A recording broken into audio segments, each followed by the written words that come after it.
Okay, what's up, everyone? This is going to be a hangout on intelligent design evolution, discussion, and debate. In this particular subject, on I'm getting feedback. Sorry about that. I always forget to pause the YouTube feed while I'm doing the live feed. But anyway, as I was saying, um, yeah, this is going to be the discussion on intelligent design and evolution. I'm not very strong in this subject, but nonetheless, it's something that's worth talking about. For theological reasons, I think the intelligent design position makes the most sense. Well, at least it makes the most sense for my theological beliefs. Well, let me rephrase that. In my theological beliefs, it's not my theological beliefs as to why intelligent design makes sense, but it's the most consistent with my theological beliefs. The science itself behind intelligent design is just quite strikingly just amazing to me. It really is something to be looked at on a very serious level. And it's not just people who have some higher belief in a deity or religious figure or whatever who take to the intelligent design side. It can be definitely consistent with an agnostic worldview because it doesn't necessarily mean that a deity or that sort of higher power was behind the design. For all we know, the designer could have been an alien of some sort. But nonetheless,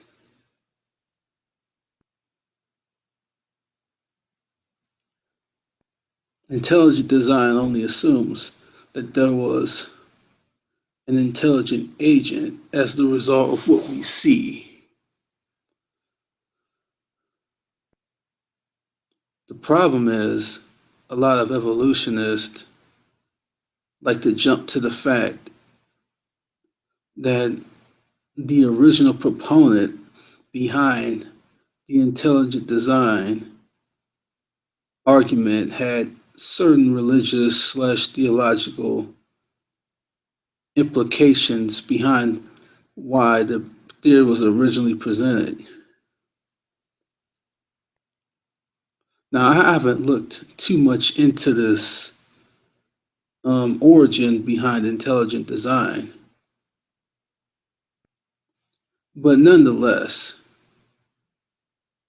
it's very, very possible the person may have had such motives behind intelligent design, but that has absolutely nothing to do, necessarily anyway, with why people would get behind it today. There's no doubt that Darwin's theory of evolution, that he had certain motives behind why he founded or basically made the theory of evolution what it is today. He has certain agendas and motivations behind that theory as well. But that doesn't mean that the reason why people would get behind it today had anything to do with Darwin's motivations. So it's important not to look at the origins of a particular view or the motivations or agendas behind it and rather deal with the evidence. That's the most important thing. Deal with the evidence and don't necessitate adding or addressing the origin.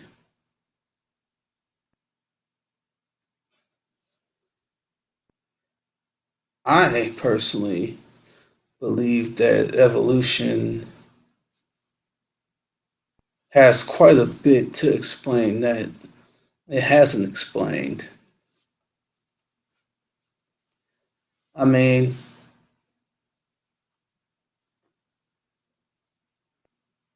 I hear all the time claims from evolutionists, things like similarities at the cellular level or similar body structures and similar looking features. I hear that so much, but I constantly fail to make the connection from those similarities to the kind of evolution they say, which does not require an intelligent mind behind it.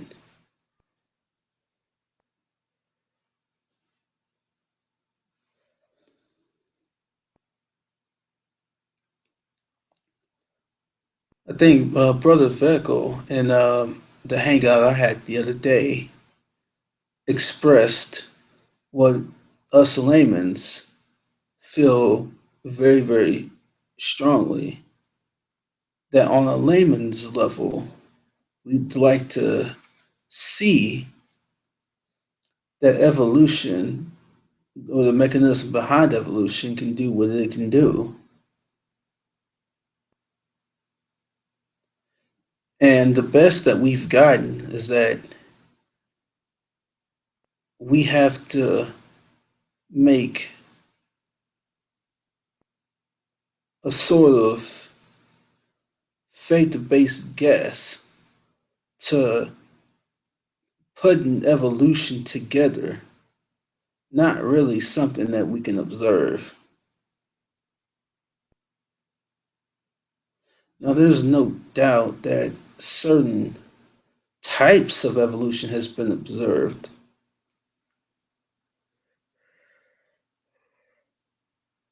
Nobody questions that variance in species can happen, sorts of different varieties of the canine species. When you're dealing with dogs, wolves, foxes, coyotes, species in that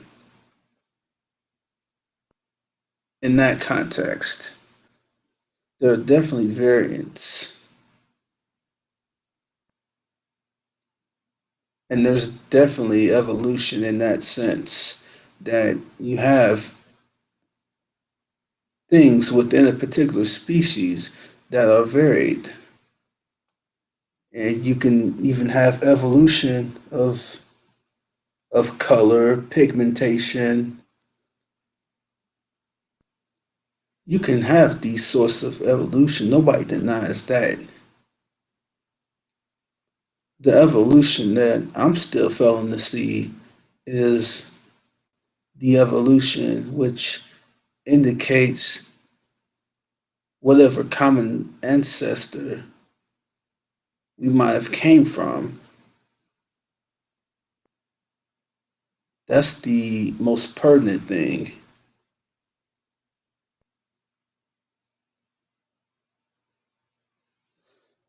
I'm gonna post a link in a few minutes, guys. Just be patient.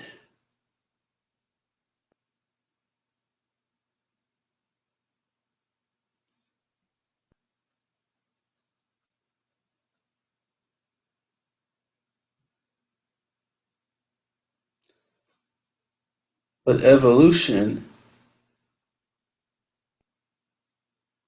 is definitely not something that I can get behind at this point in time.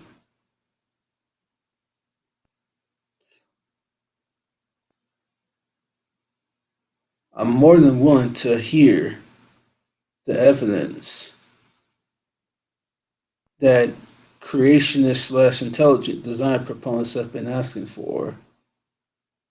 But we're told all the time that what we're asking for is either unreasonable or that we don't understand the subject enough in certain instances as to even make certain claims for asking for certain kinds of evidence. We often get challenged on our understanding of evidence, challenged for misunderstanding of how evolution happens. We often get challenged that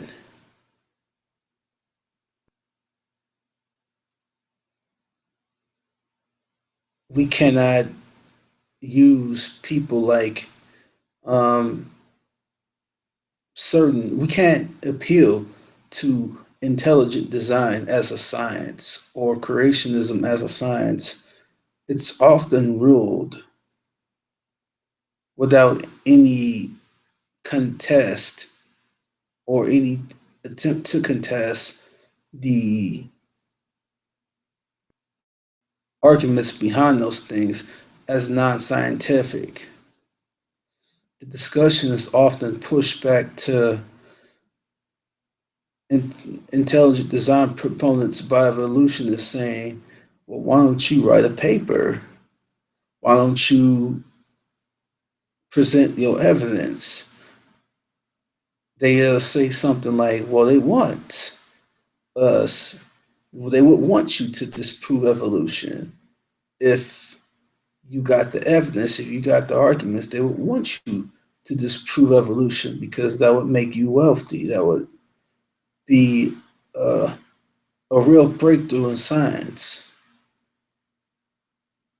But I am very, very suspect to that being the case. In fact, I sincerely doubt that's the case entirely.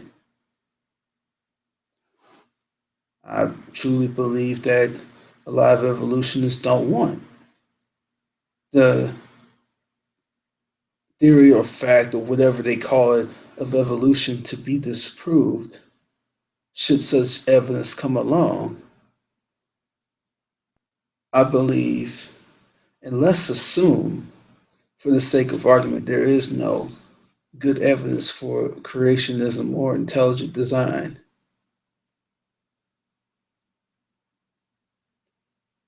Not only do they believe that there is no good evidence for creationism slash intelligent design, but they seem to think that it's impossible for even the evidence to show up. They seem to presuppose creationism slash intelligent design out of their out of their worldview or out of their arguments before even any evidence get presented to them. It's like they're saying, well, present us the evidence, but in the back of their mind, they're going to have that kind of defensive mechanism as to not accept any evidence.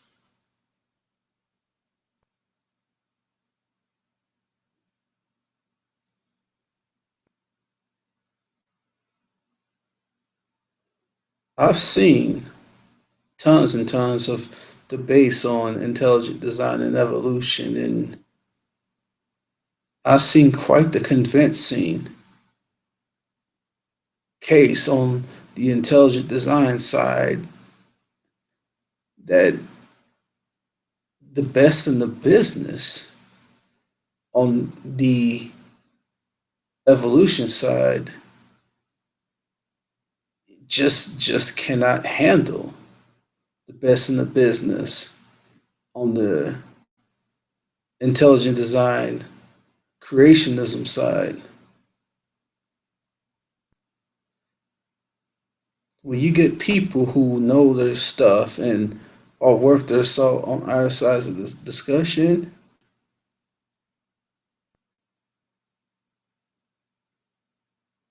pretty much every time the intelligent design or creationists come out on top.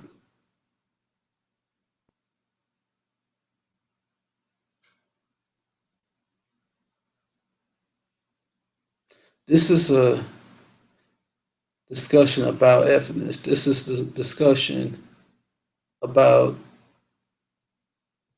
logic, reasoning. It's not necessarily about agendas. It's not necessarily about politics or any of this other stuff.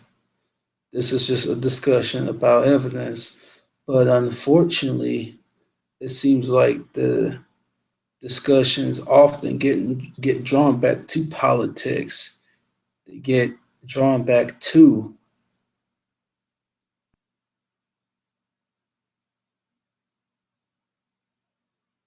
agendas and underlying motivations. Way, way too often, the discussion does not stay on the evidence for either side.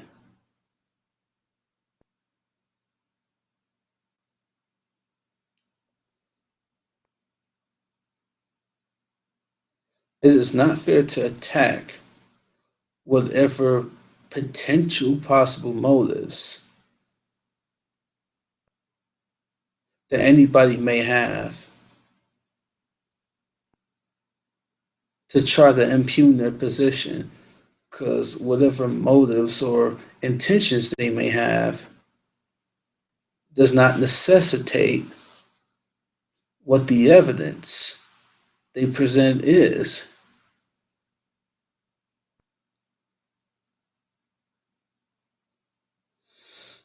Somebody can be biased towards either side and have underlying motivations on either side and potentially still be correct.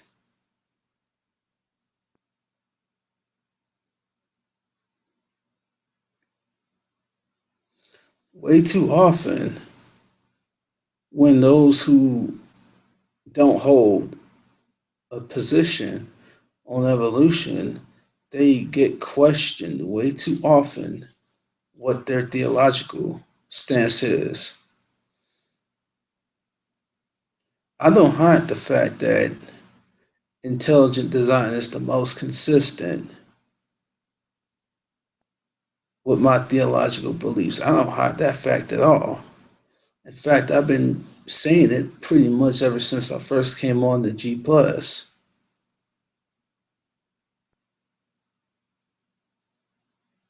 It so happens to be the most consistent with my theological position.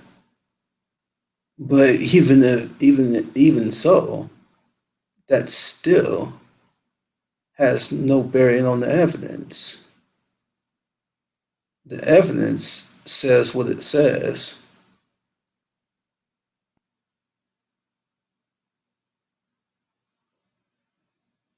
Whether the evidence aligns with my theological position or not is quite another matter, but the evidence says what it says.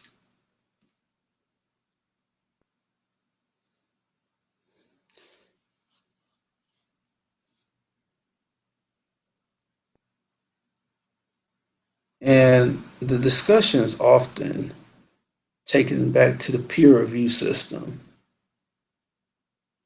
which, in my personal opinion, I think is a bunch of garbage, or it's become at least something that cannot be taken as seriously as it once was.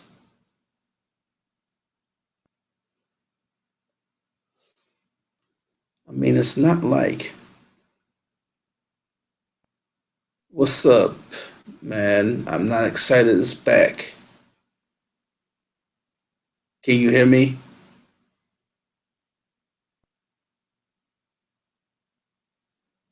Yes, brother, I can hear you. Can you hear me? Yes, sir. All right, could you give me the mods? You should already have them. Let me see. I actually do. Thank you. Yep. But anyway, what I was saying before you came in here was that I don't hide the fact that intelligent design is the most consistent with my theological beliefs, but even so, it has nothing to do with the evidence. Because if I became an evolutionist tomorrow, the intelligent design evidence would still be what it says. The evidence will still point where it points, even if I became an evolutionist tomorrow.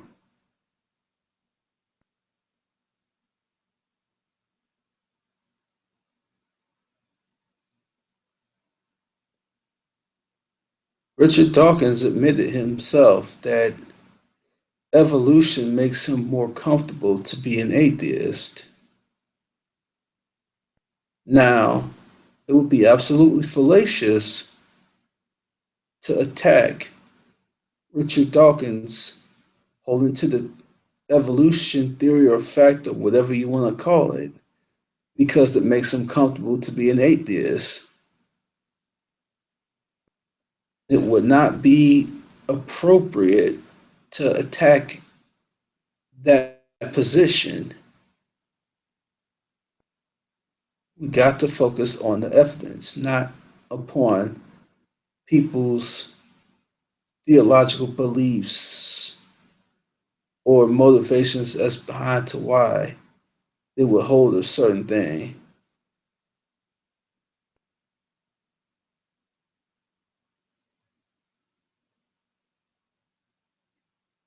Evolution definitely makes it more comfortable for Richard Dawkins to be an atheist. But if I want to attack that point all day, saying, "Well, he said evolution makes it more comfortable to be an atheist, therefore evolution is false." No, that's a logical fallacy.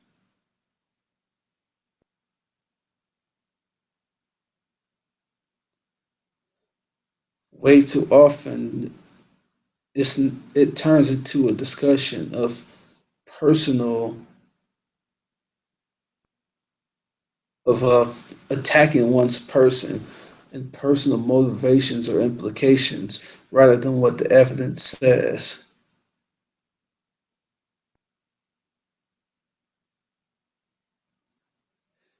And anytime somebody brings up somebody's personal motivation, I'm going to call them out.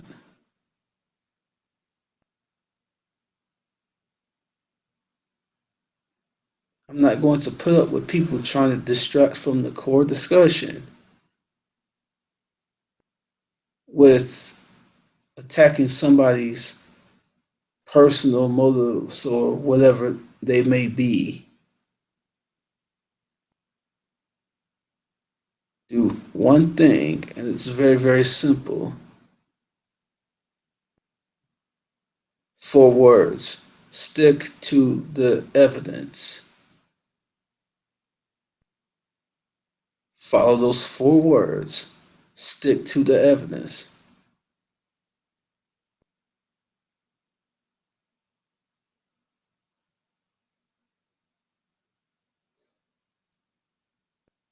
I think this discussion will turn an entirely different direction and may possibly turn into more fruitful discussions if people learn to just stick to the evidence.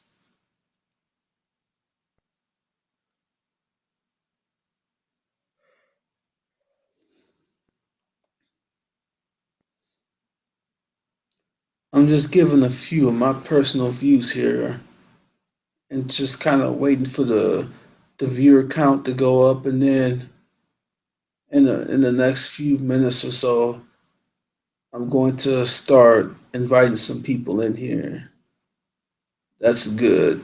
8 viewers. But I will be getting some people up in here, and then we can talk about sticking to the evidence, getting some commentary for some people on both sides.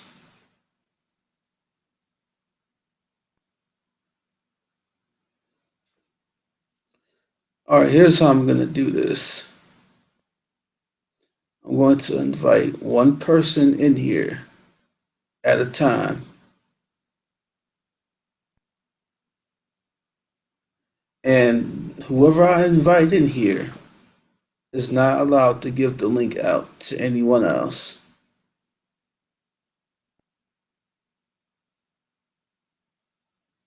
If someone else ends up in here, then I'll know that that person who I just invited in here gave out the link to someone else. I'm going to pick out one person to invite in here. If you are listening in the chat, uh, Tetrahedron, you'll be the first one that I invite in here. So I'm going to send out an invite to Tetrahedron, and he'll be the first one here.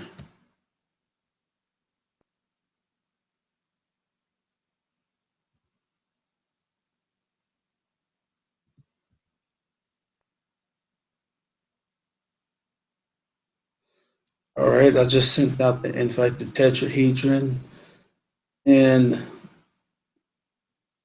until he joins, I'll just talk a little bit more. But as I was saying, let's stick to the evidence. And here he is.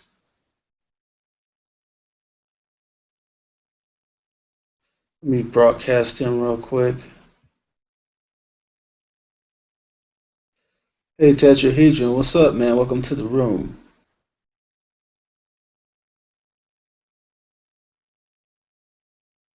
Can you hear me, man?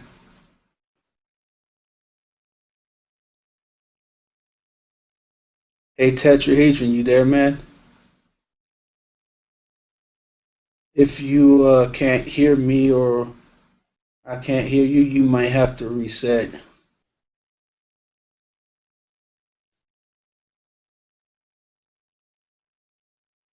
Okay. He says he can hear me. Give him a minute. Okay.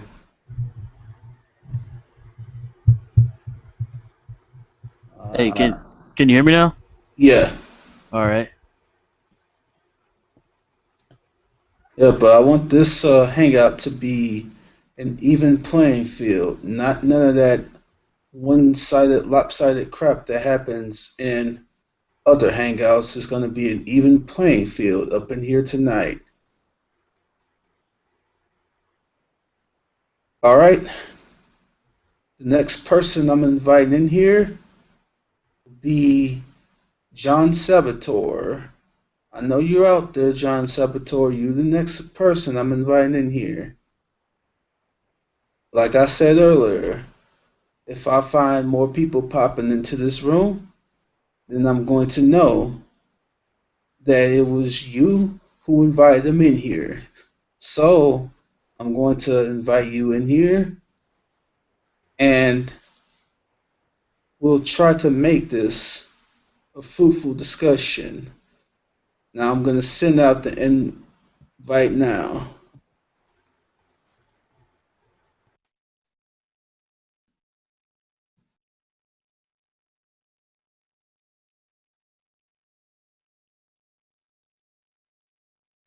All right, John Sabator, I've sent the invite out to you.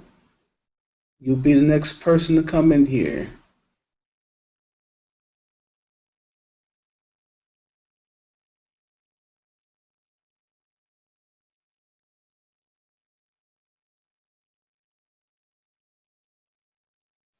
And like I said, whoever I invited in here, they're not allowed to send the link out to anybody. Because I'm going to know If people end up in here, I'm going to know that somebody sent the link out. Well, until John Saboteur gets here, do you have anything you want to say about this subject tetrahedron?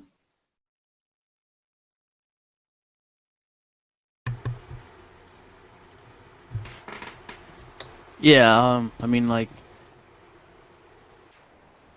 yeah, kind of the same direction you're going. You know, it's just I got the same view as far as if people could show me the evidence, then no, I definitely would accept it. But I feel like there's a certain bias and double standard and hypocrisy. Basically, they don't this scientific community, they don't apply the same scrutiny to their ideology as they do opposing ideologies. And so kind of what you said were saying earlier. That's right. I completely agree.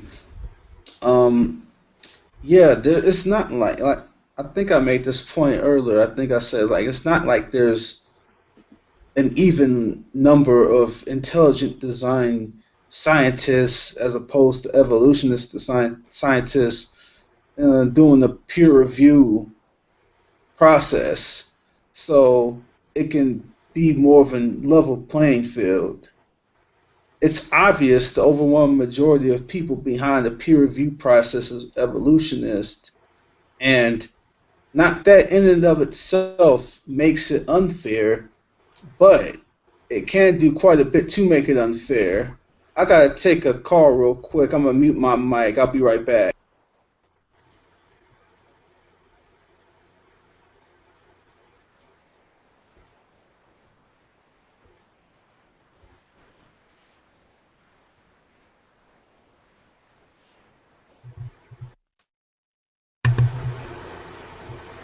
Are you still in here? I'm not excited, Yes, Carlos. sir. Yeah. Yes, and I'm not excited. So, you evolutionists out there, when it comes to your theory, I'm sorry, I'm not excited. Let's just get that clear. Um, but yeah, glad everybody's tuning in. 12 people watching so far. Thank you guys for tuning in. Hope you guys like yesterday's hangout. We try to have it as civil as possible, but of course, tempers flare. Antonio is going to be opening up the room later on. Right now, he's sending certain invites. Those invites will include evolutionists. Don't worry, we do have a handful that we have in mind that we would like to invite. We actually see you guys are on the side chat right now. Um, I invited John Saboteur. I didn't see him come in yet. I know he was out there and he didn't come in. all right, would you like for me to give you some references and who to invite that is ready to be invited? Yeah, Or yeah, that's cool. You can okay, we have Isaiah Sloan, or yes, he would yes, like to that's join as well as Hog Tie. You want to do it one at a time first? yes, one at a time. I'll go with Isaiah Sloan. If you, Okay. I'll go ahead and send an invite out to him, and then he can be next up. Okay. But yes, guys, remember to not share the link. There's a purpose in why we're doing what we're doing, and we just ask if you can respect that. So, Isaiah, Antonio, sending you the link right now. Um, we definitely want to get Hog Tie in. I know Hog Tie. Yeah, I'll probably get Hawk tie in definitely within the next few minutes or so. Sure. Right now, We also have Emmanuel. Emmanuel, brother in Christ. okay, I'm gonna send out an invite to get him in here. And Benna Berry, Okay. who was quite vocal yesterday about being kicked out. So he may have a point to prove. This hangout. We see you, man. We also see a lot of people uh, giving remarks towards Dawkins' deity. Dawkins' deities will not be having mods, but no need to fear him because of that. I Is know you he guys fear out him for there? other reasons. Is he out there? I don't see him on Inside Chat, no.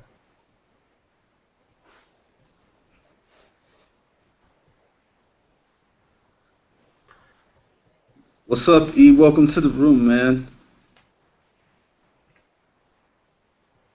Well, we have Emmanuel there. Yeah, he hasn't spoken yet, but I'm still waiting for Isaiah Sloan to show up. Because I don't want this to turn into some echo chamber, because I hear evolutionists complaining about there being an echo chamber all the time. So, somebody on the side chat posed the question as to what do you think about doing some type of Q&A style. You know, it'd Um, be interesting. I'm not too sure if you can do this in the Hangouts. I believe you can add a Q&A. hmm. There is a Q&A section. I don't know if you want. The feature is disabled. I don't know if you have to enable it. I don't know.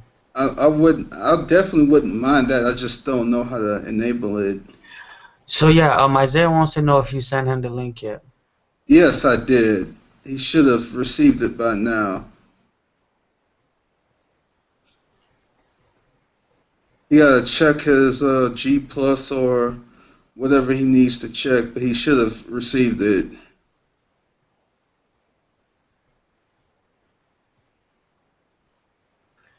Right, right.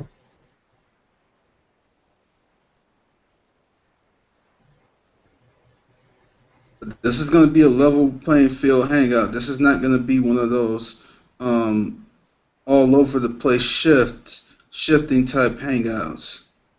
We're gonna talk like adults, like men, like human beings up in here.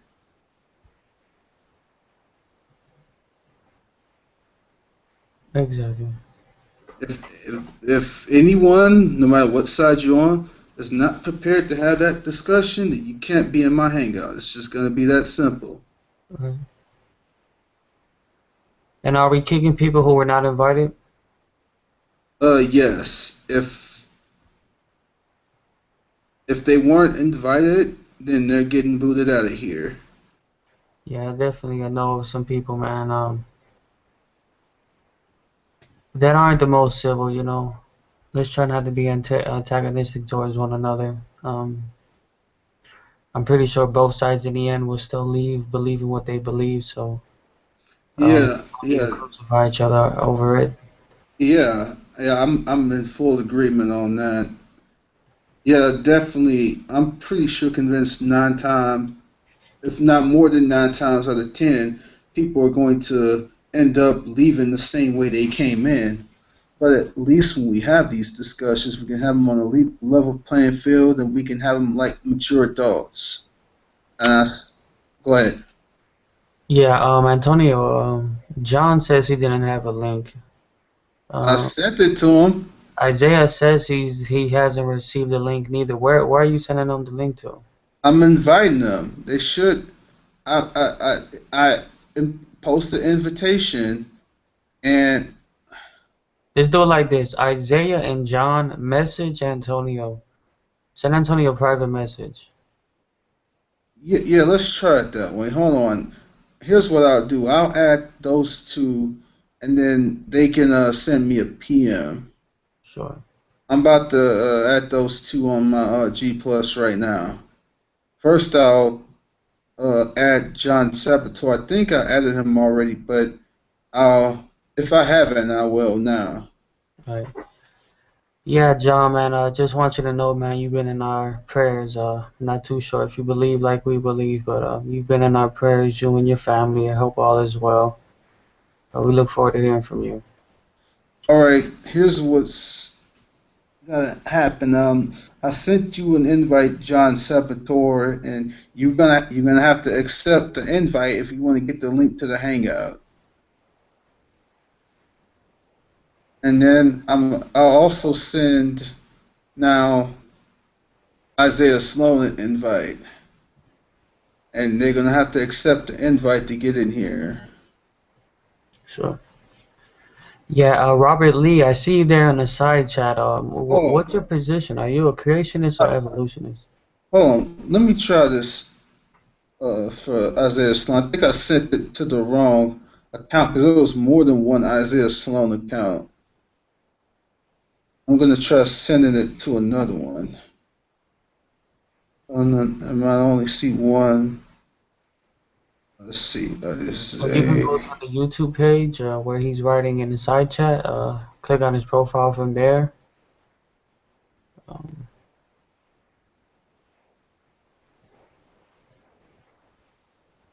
How'd you get the link? I didn't send it out to you yet. Did you give it to him, Carlos? who's that? Hawkeye. Yes, I did send it. Yeah, I sent it to Okay. a while back. Okay, that's cool. Welcome to the room, man. Just making sure no funny business happen. Yeah, no problem.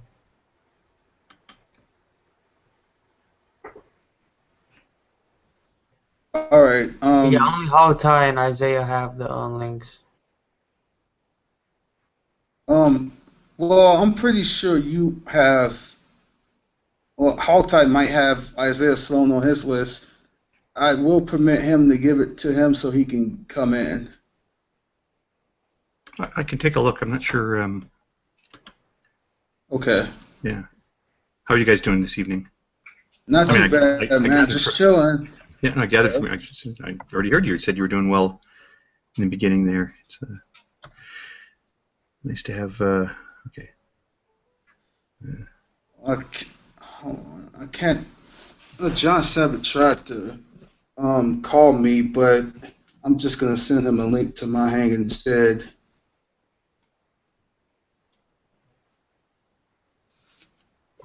Because if I was to accept his call, then I would get booted out this hang. Yeah, He should be in here in just a sec. yeah. Just post the link in that message he sent you from the Yeah. video call. Yeah, we've all kind of struggled with this feature of Hangouts. Is that what's the best way to get people in? Do you want to do it as invites or? I mean, I find giving out the link is really the easiest way. One of the difficult things was, the link is sort of permanent for this Hangout, and if you want somebody in temporarily, but then you don't want them in after a time, it doesn't matter. It's kind of like you've given them a copy of the key to your house, and you literally have to change houses in order to not have that person come in. So Yeah. we've all kind of struggled with the weirdness of it. Right. All right. I think John's in the room now. Can you say anything or speak, John?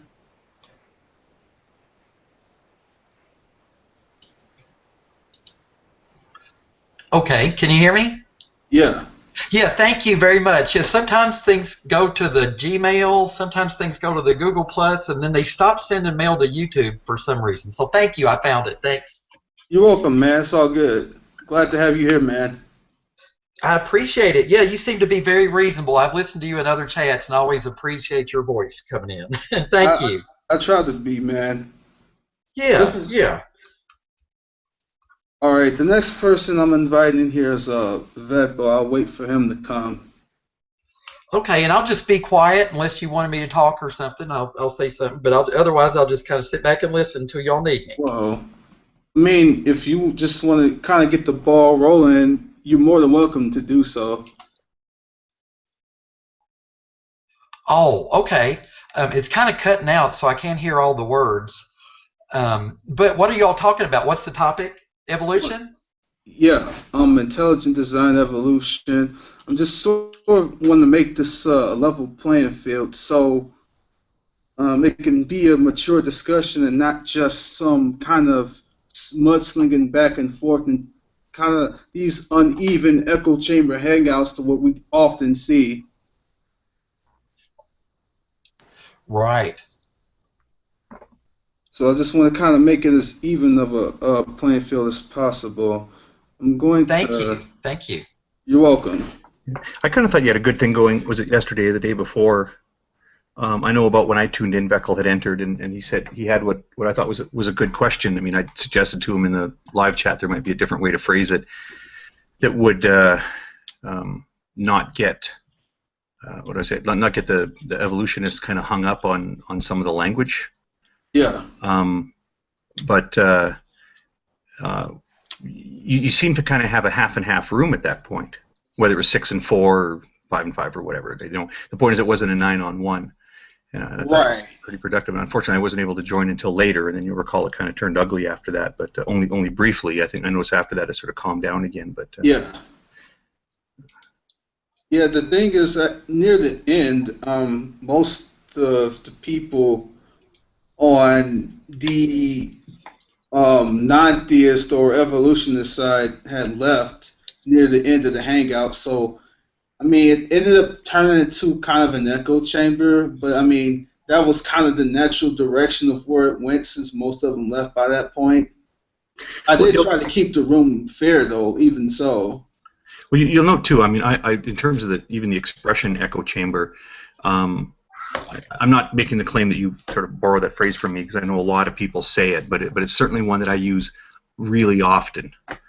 Just maybe an hour ago, I'd put up another comment about, oh, it was another echo chamber hangout last night. I understand that these, by echo chamber I mean sort of everyone in the room holds the same position and they just sort of sit around agreeing with each other. And I understand that that's sort of a natural way of how human beings are. We're going to get together, and sometimes the topics will be, oh yeah, no, that's oh, yeah. I think the difference is whether or not there's a lock on the front door, and that's really my concern is that, or whether or not there's something sort of distasteful about how it's being run that other people just don't want to show up. And I know we went for like a 2-week period where it just seemed like nearly every day there was on Steve McRae's channel there was a hangout with with the door open but no creationists coming in, and then usually True Empiricism's channel there'd be a hangout. Sometimes he'd say, well, you guys can come in. Sometimes the door would just be locked. But yeah, it seemed like about a 2 or 3 week period where it was pretty much an everyday occurrence of there being these 2 parallel hangouts with no crossover. Like, I'm not going to their hangouts. Yeah, and I'm trying to kind of break that tonight, see if we can do something a little different.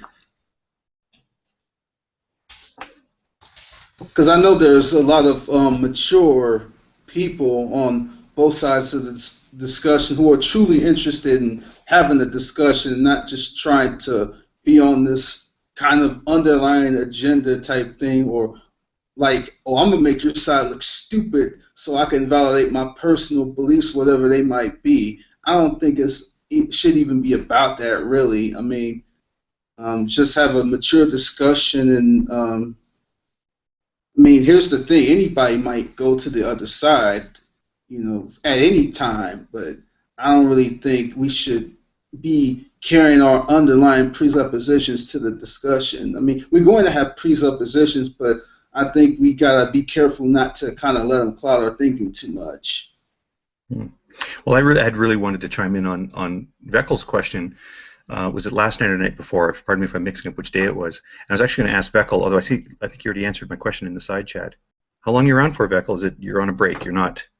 You can't kick back and settle with us for an hour? Yeah, can you guys hear me? Yeah, 5 by 5. You're good. Yeah, I could probably be on for another 40 minutes, maybe. Jeez, how long are your breaks? Like an hour? They vary. They vary. Yeah. Wow. Yeah. I work where you work. Yeah, my breaks are an hour.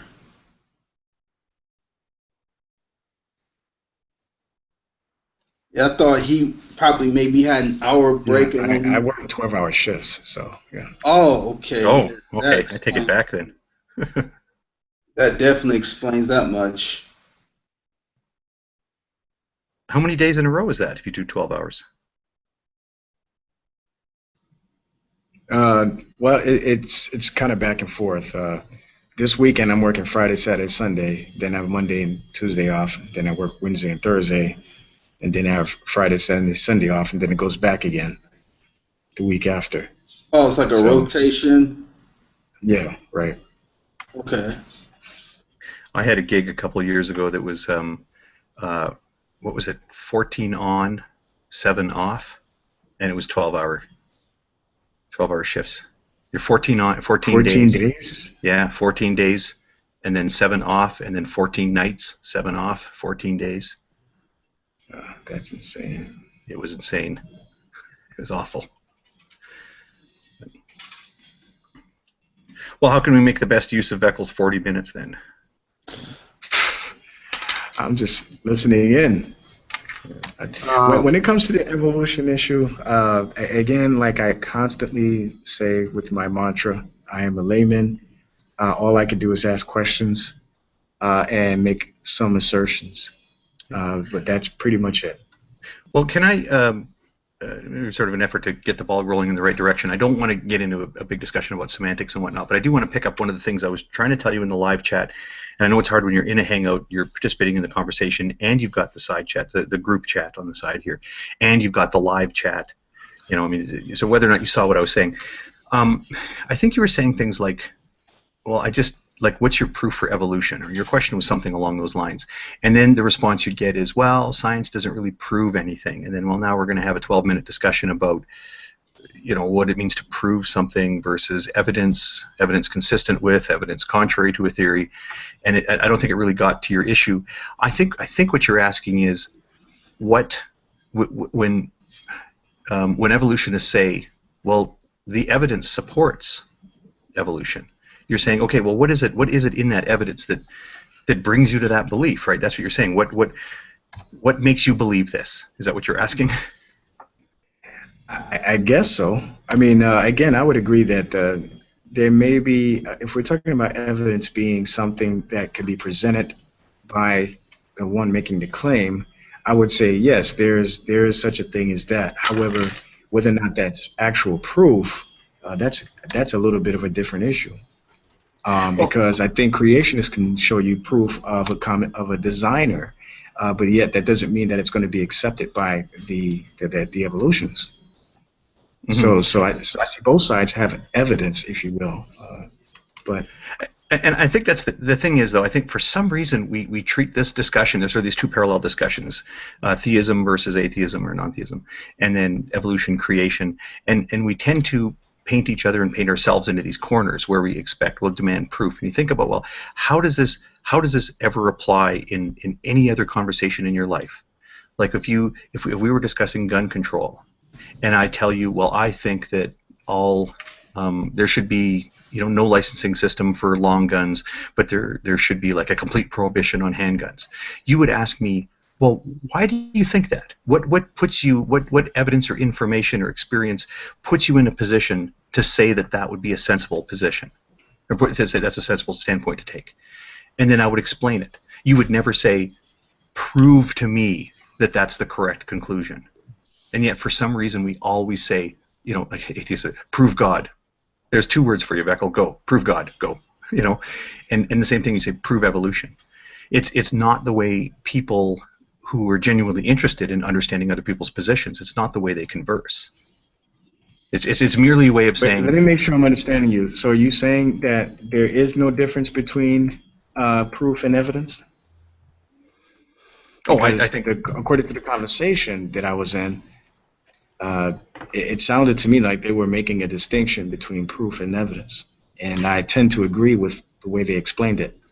I would think there are relevant distinctions, yeah. What I was just saying, though, I wasn't really addressing the issue of what a person might mean by proof or by evidence. I was just sort of commenting overall about when we ask somebody a question, why do we ask that question? So, like, if you gave me your position on gun control, and I might want to know why you've come to that conclusion about gun control, but I wouldn't say, give me evidence for your position or prove to me that your position is correct. If I'm genuinely desiring to know what brought you, Veckel, to that point in believing a certain way, then I would ask you, what brought you to this point? Yeah. Oh, okay. Yeah, I see what you're saying. So that's more of a subjective area, though. Yeah. Because I'm talking about what convinces a person. But when we, you know, going back to the topic, when we have people telling us dogmatically that evolution is a fact, well, first of all, we have to understand, are we both talking about the same kind of evolution? Second of all, fact. Is there any proof, not evidence, but proof that the evolution that they're asserting is actually the case? I'm glad you brought up that specific example of evolution is a fact. I'm glad you brought that because I think there are two problems with that statement. I'm not saying the statement's wrong. I'm saying there are two problems with what the person means when they say it and then how it's heard. And one of them is the word evolution. The other one is the word fact. And when that discussion was coming up yesterday, there were 10 people in the room, and I was clicking on the join hangout, like I really wanted to chime in on that. I think that the problem, I think what didn't get explained at that point is what is meant by a fact. And I know what I hear, like when somebody says, well, evolution is a fact. Okay, remember, let's do the evolution one first. You're aware of this already. This is not me telling you like you don't know. We have a huge recurring problem in this community and every other place that evolution is discussed. For some reason, we all know this, but we refuse to yield ground in this distinction. Veckel, you believe in evolution already. Antonio already believes in evolution. There's no dispute over this. What you're disagreeing with is Common descent. Common descent, common ancestry, right. And yet we consistently say, oh, well, it's evolution, it's theory of evolution, it's evolution. We all know that evolution happens. Changes in allele frequencies happen. Even some of the features of evolution, like speciation, we all recognize that speciation happens. If you don't believe speciation happens, well, then you don't believe the Noah's flood story. I mean, it's real simple things. But so what ends up happening, and I find this an incredible time waster and just like a fire building destructive kind of thing, is when somebody says, well, give me some proof for evolution. Well, I can give you some proof for evolution. You know, here's some bacteria that didn't have this trait and now they do, or some bacteria where a small percentage of them had this resistance and now almost all of them have that resistance after 10 generations. So I can show you, yeah, here's examples of changes in allele frequency. And then you'll say, well, that doesn't prove man came from monkeys. You go, well, no, but you asked me for proof of evolution. You didn't ask. If you ask for proof of common ancestry, they have to be specific on what they're talking about, right? Yeah, and that's, I mean, I think rarely, sometimes, but very, very rarely, a creationist, I'm thinking here of like Ray Comfort, will use this as a dishonest tactic, as a way to sell DVDs. He'll go and he'll ask somebody a question that he knows is the wrong question. But Ray Comfort's audience wants to see somebody try to prove that you know, humans and chimps have a common ancestor. So Ray Comfort will go up to somebody and say, well, give me an example of evolution in the laboratory. So they'll give him an example of evolution in the laboratory. And then he'll go, yeah, but there's still bacteria. That doesn't prove that you know, men and chimpanzees have a common ancestor. Ta-da! Well, okay, if you want to know, if you are genuinely Wait. How should he have asked the question then? What question should he have asked then? Okay, because I think that's my contention is when we talk about evolution, the evolution that I think that we're contending against is the idea that there's strong anatomical differences. So, in other words, does an elephant and a man have a common ancestor? We don't see any examples of such a thing occurring. And that's why I know that you know the distinction. That's why I say this isn't me telling you like you don't know, because I know you first were saying, well, I want to see some proof of evolution, and then when they started talking about these other things, you said, no, like I'm talking about common ancestry here. You were the one who put it on the table. Look, I'm talking about common ancestry, and you went to the example of common ancestry of man and elephants. So to answer your question about, well, how should Ray Comfort have asked a question like that? Well, if Ray Comfort wants to see someone's best effort to provide evidence that supports the idea that man and chimpanzees have a common ancestor, what he should do is say, explain to me what evidence supports your view that man and chimpanzees have a common ancestor. It's really that simple. Let me ask you another question. I didn't watch the movie. I think you're referring to the movie called Evolution versus God or something like that. It could be any of them. He does it every DVD. Okay. When he asked these questions, who is he talking to when he asked these questions? Is he talking to scientists? He does some where he talks to like college like freshmen, which is a little skeezy. But no, there is one where he interviewed like P.Z. Myers, and I don't know if that was Evolution versus God. It may have been an earlier one. It might have been that one. I don't know. But yeah, so that's what you're really asking. Well, forget the ones with the college freshmen. They don't know what they're talking about. But here he's talking to biologists. So okay, yeah. So let's say he's talking to biologists. Then what? What was your question? Okay, so I'm just wondering, do you disagree with the biologists' responses to his questions? I think it's naive of them if if like let's say for example I were a professional biologist and somewhat famous and it was like Ray Comfort's going to put me on his next DVD, I would watch a couple Ray Comfort DVDs and I would sniff out that trick where he goes to you and he says, give me an example of evolution occurring that's observed, and then the person says, oh well, here's an example of a bacterium where this population, the allele frequency changes like this, and then he goes, aha, but that doesn't prove man came from monkeys.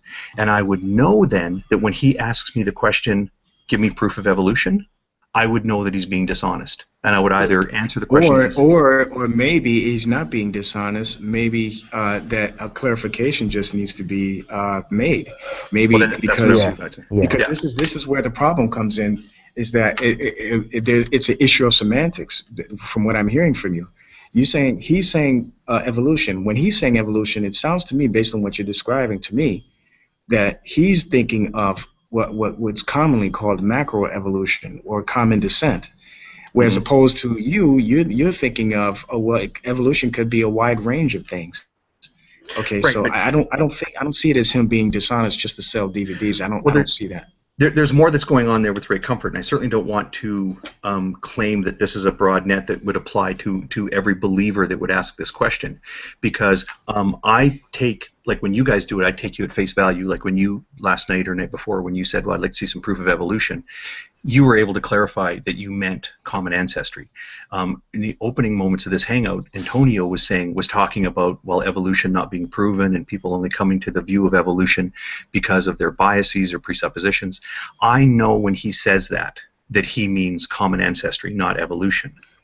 But I'm not willing to extend that courtesy to Ray Comfort, who has been told time and time and time again. But he's got an award-winning recipe here. This is how he makes his money.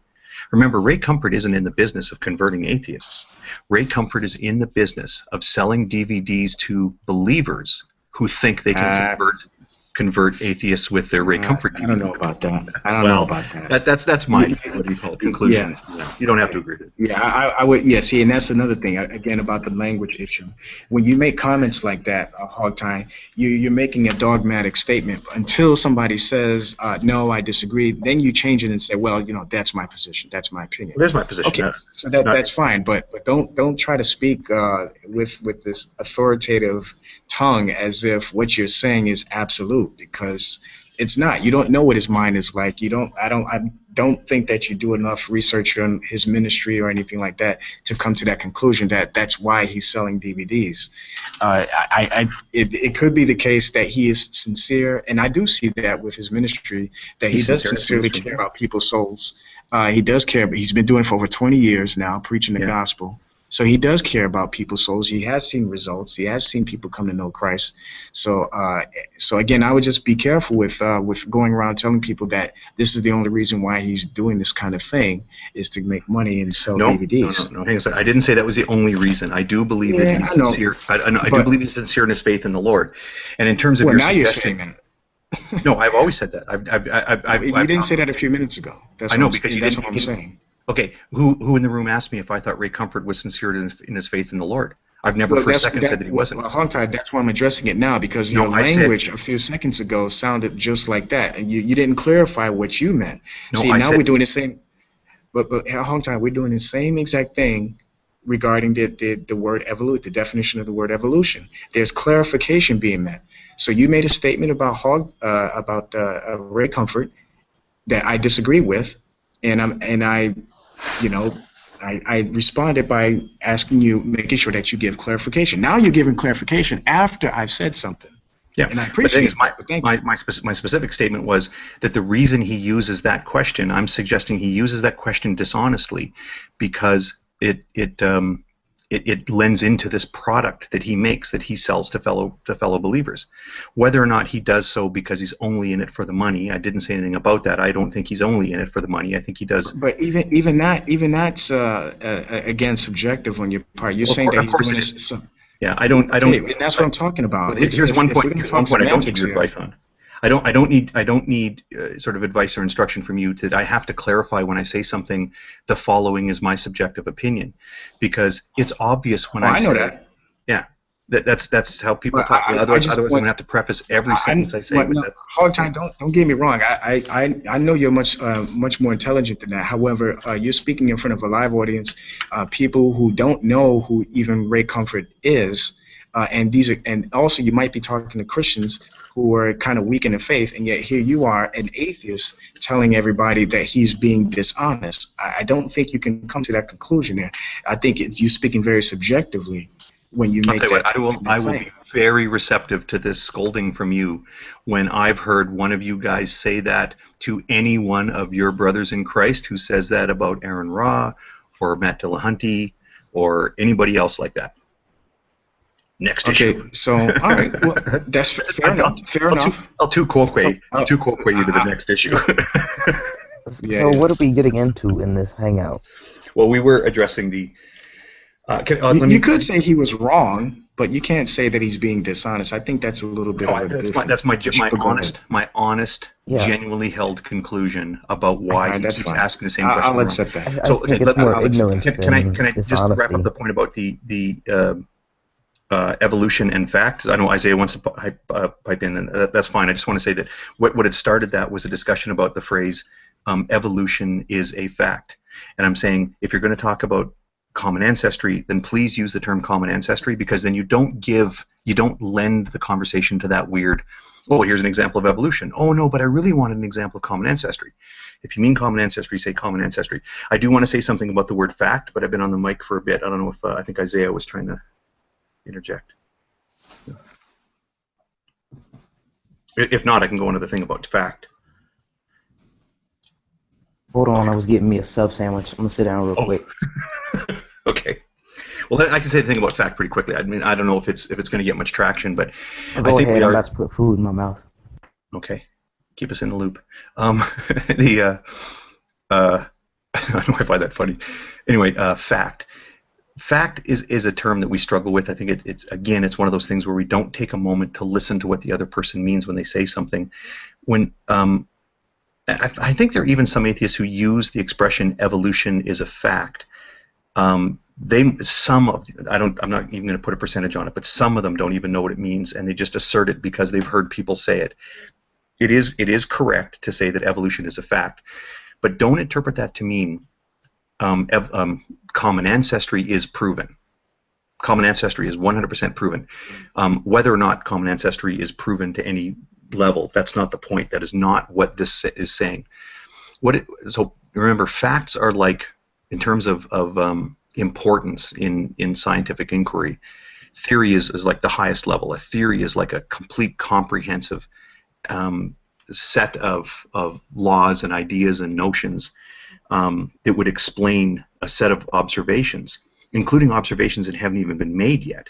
The theory would make predictions about observations that would follow in the future. Facts are just the facts are the observations. They're just the bits of things that data. Facts are just data. So, for example, to say, and everybody uses the example of like the fact of gravity, right? I mean, any of us can make an observation of gravity happening around us. You drop something and you go, well, it's a fact, that thing fell. Now, in terms of if you wanted to say that if let's say you wanted to make a rule, saying based on my experience, I'm going to come up with this notion that all material bodies are attracted to all other material bodies. Well, that's unproven, right? That just based on your observations of things going on around you, that's not something you can prove with certainty. So I'm trying to distinguish here just to really show you what a low-level thing a single fact is. So I'm going to do the thing everybody does in these hangouts. I've got an eraser beside me. I'm holding it up. I drop it. Oh, look, it fell. It is a fact that thing fell. It is a single, mundane, uninteresting fact. And you can do your own little observations at home and say, well, those are your facts. And from facts, you start to cobble together a theory, along with other things like laws that would describe these observations. So you really got to distinguish it between the way we use the fact, like I don't know if you've ever heard somebody say, and that's a fact, Jack. What they mean is, I've come to a conclusion, and I'm asserting my conclusion as absolutely proven to be true and not debatable. That's not how either scientists or lawyers use the term fact. And they're kind of picky about it. They'll use facts to mean the little observations. And then a conclusion is something you derive from your facts. And they're kind of meticulous about using it that way.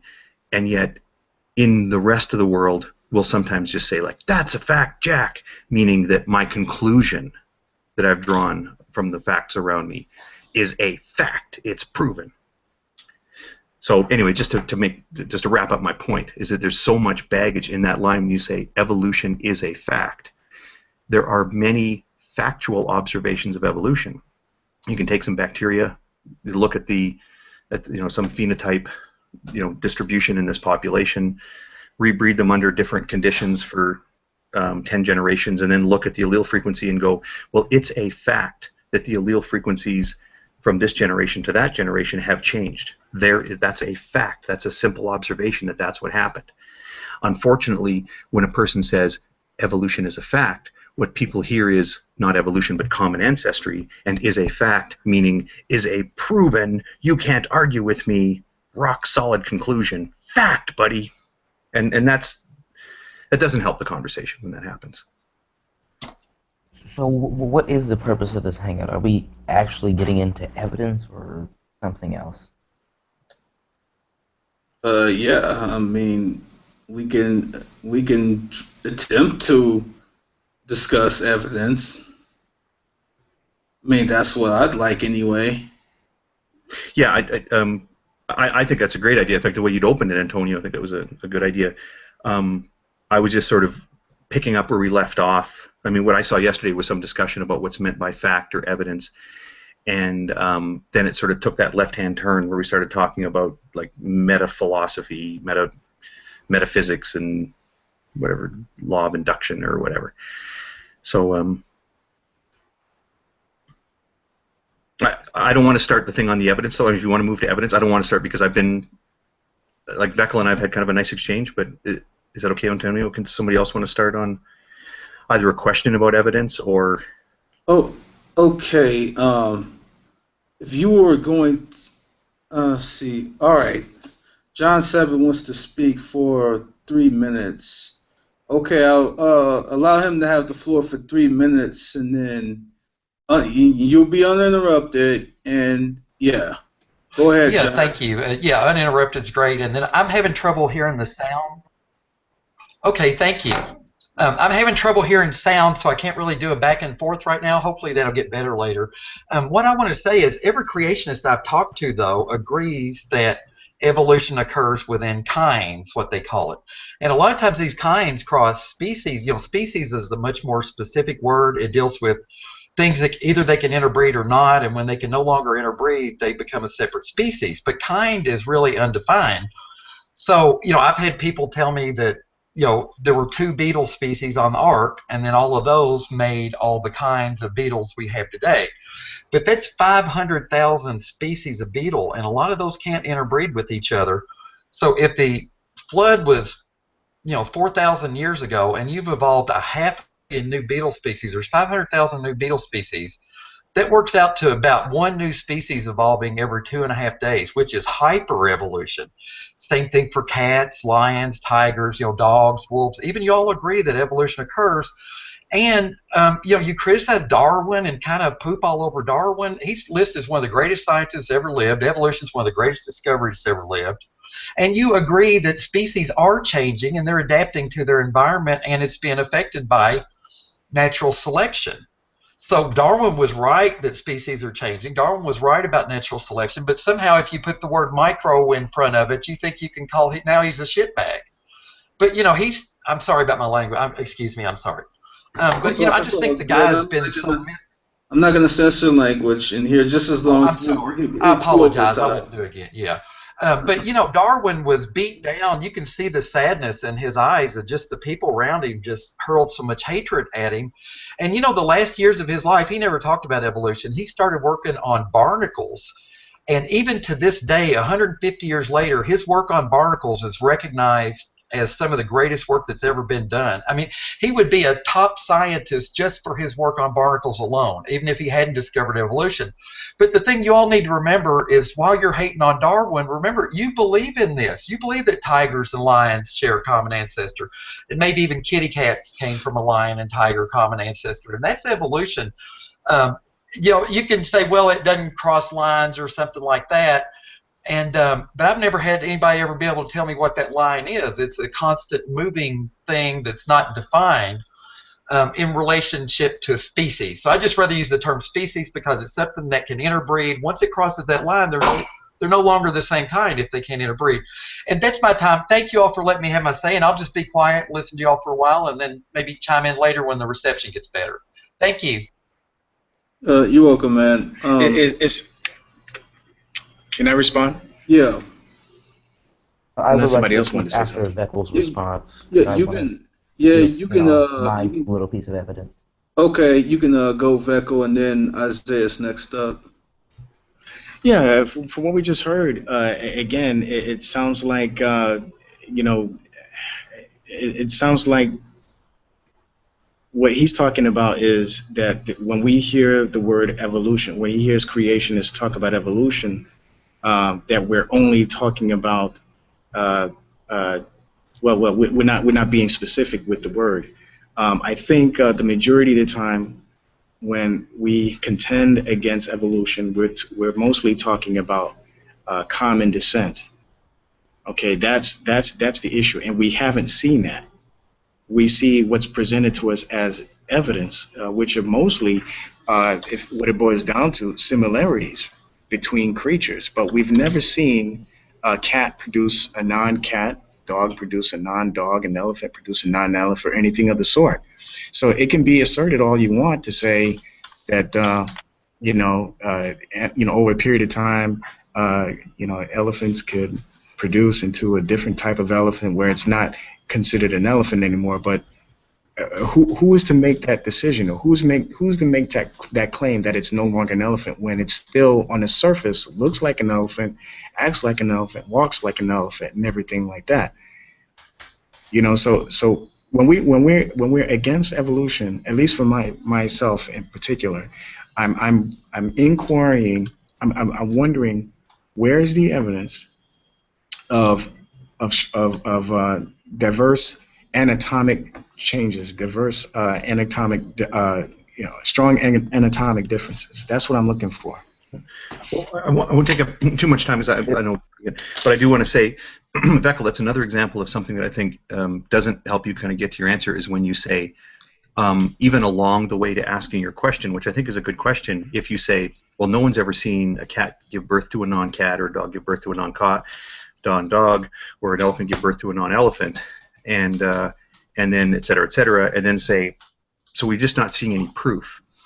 A lot of people at that point in the conversation, instead of saying, well, look, let me tell you how I've come to understand or come to believe that humans and apes are related, instead they're going to stop and they're going to focus on, seriously, did you just ask for proof that dogs can give birth to a non-dog when you've been told many times that a dog giving birth to a non-dog would be like a serious defeater for evolution? Or an elephant giving birth to something that wasn't an elephant? Well, hold on time. Let me ask you, well, how important is this issue, first of all? I mean, is it really that important for us to know that myself and a cat have a common ancestor?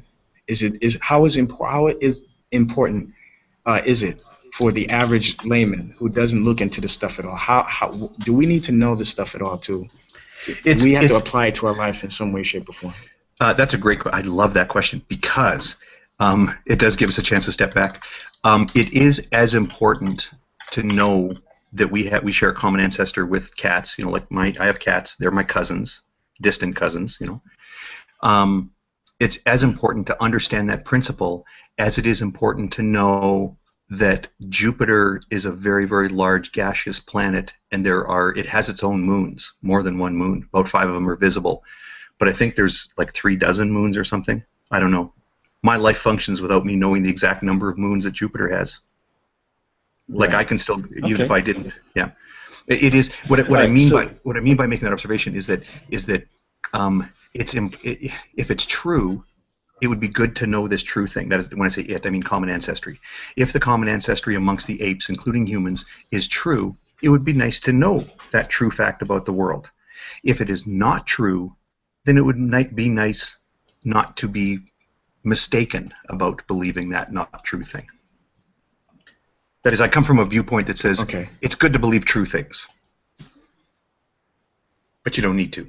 I agree. Go ahead, Isaiah. All right. Sorry. You can go. I'll go after you. No. I got a lot I want to say, but I don't want to hog up the time. Plus, I gotta get ready to go in about 10 minutes. So go ahead. Well, I mean, if you have to go, you can go ahead and make your point. I'll be here all night. Well, I just want. I think when we get into these discussions, I think there's educational for laymen like myself. However, again, I just can't help but to come to the conclusion that all of the arguments that I've heard from the evolutionists and G Plus and YouTube, and including some that I've seen in some debates, I just haven't come to the conclusion that they've supplied any real sufficient evidence of proof that macro evolution or common descent is actually true. We can see, again, evidence, things that evolutionists can use to try to validate their argument, but it still, in the end, doesn't really prove that a man and an elephant or a fish and a dog have a common ancestor. Similarities, to me, in my opinion, though they exist, still do not prove common descent to me. That's all I want to say. It's a fact that there are similarities. Yes, that's a fact. Let me say something I think might surprise you. If actually, I'm going to touch on two things at the same time. One is the idea that, well, everyone approaches this with their presuppositions. Evolutionists presuppose common ancestry, and we really want and really need this to be true. I'm going to that, and then also your request for proof. One thing that I'm going to just tell you, because I know my own mind, I'm going to tell you what I think about this, and if you don't believe me, it's because you're calling me a liar. Not you particularly, but people do all the time. You know how they say extraordinary claims require extraordinary evidence? I think the notion that you and I are cousins is not an extraordinary claim. I think that's sort of self-evident. The notion that me and my cats are cousins, that's kind of extraordinary. It's not something I would have come to intuitively. The fact that you and I and carrots are cousins is so extraordinary, I would not be convinced of it just by looking. I would want to know, how did you possibly come to that conclusion? So I think it's a reasonable question to ask. I want to say that one thing you say quite often, you don't necessarily ask for evidence. You say, well, all the things that I've seen people give as evidence on Hangouts and on Google Plus haven't really amounted to anything more than similarities, and they can use that to try to validate their position. But I don't think it's really, it proves it. This is something you've said a number of times, and I'm going to agree that if all there was similarities, the thing is, I have two, roughly speaking, there are two competing theories. We have a common designer that created this world with a plan for all of us, and created us separately from cats and carrots. Or alternatively, whether or not there's a God, the other view is that there's common ancestry that was either guided by God or not guided by God. That's a totally different issue. But we are cousins. And the fact that cats always give birth to cats is consistent with each of those theories. The fact that dogs always give birth to dogs is consistent with each of those theories. Those observations don't help me decide which of those two theories is better. And what was the last thing you said there about, similarities. The fact that cats have 4 legs, and actually when you look at the bone arrangements of cats, we have exactly the same arrangement of bones. That doesn't prove, these similarities don't prove common ancestry, because that's also consistent with the idea that they were separately and specially created by a common designer. You can look at genetic similarities and do the same. Well, hey, these gene sequences, these proteins are almost identical. They're really, really, really close between these proteins for humans and chimps.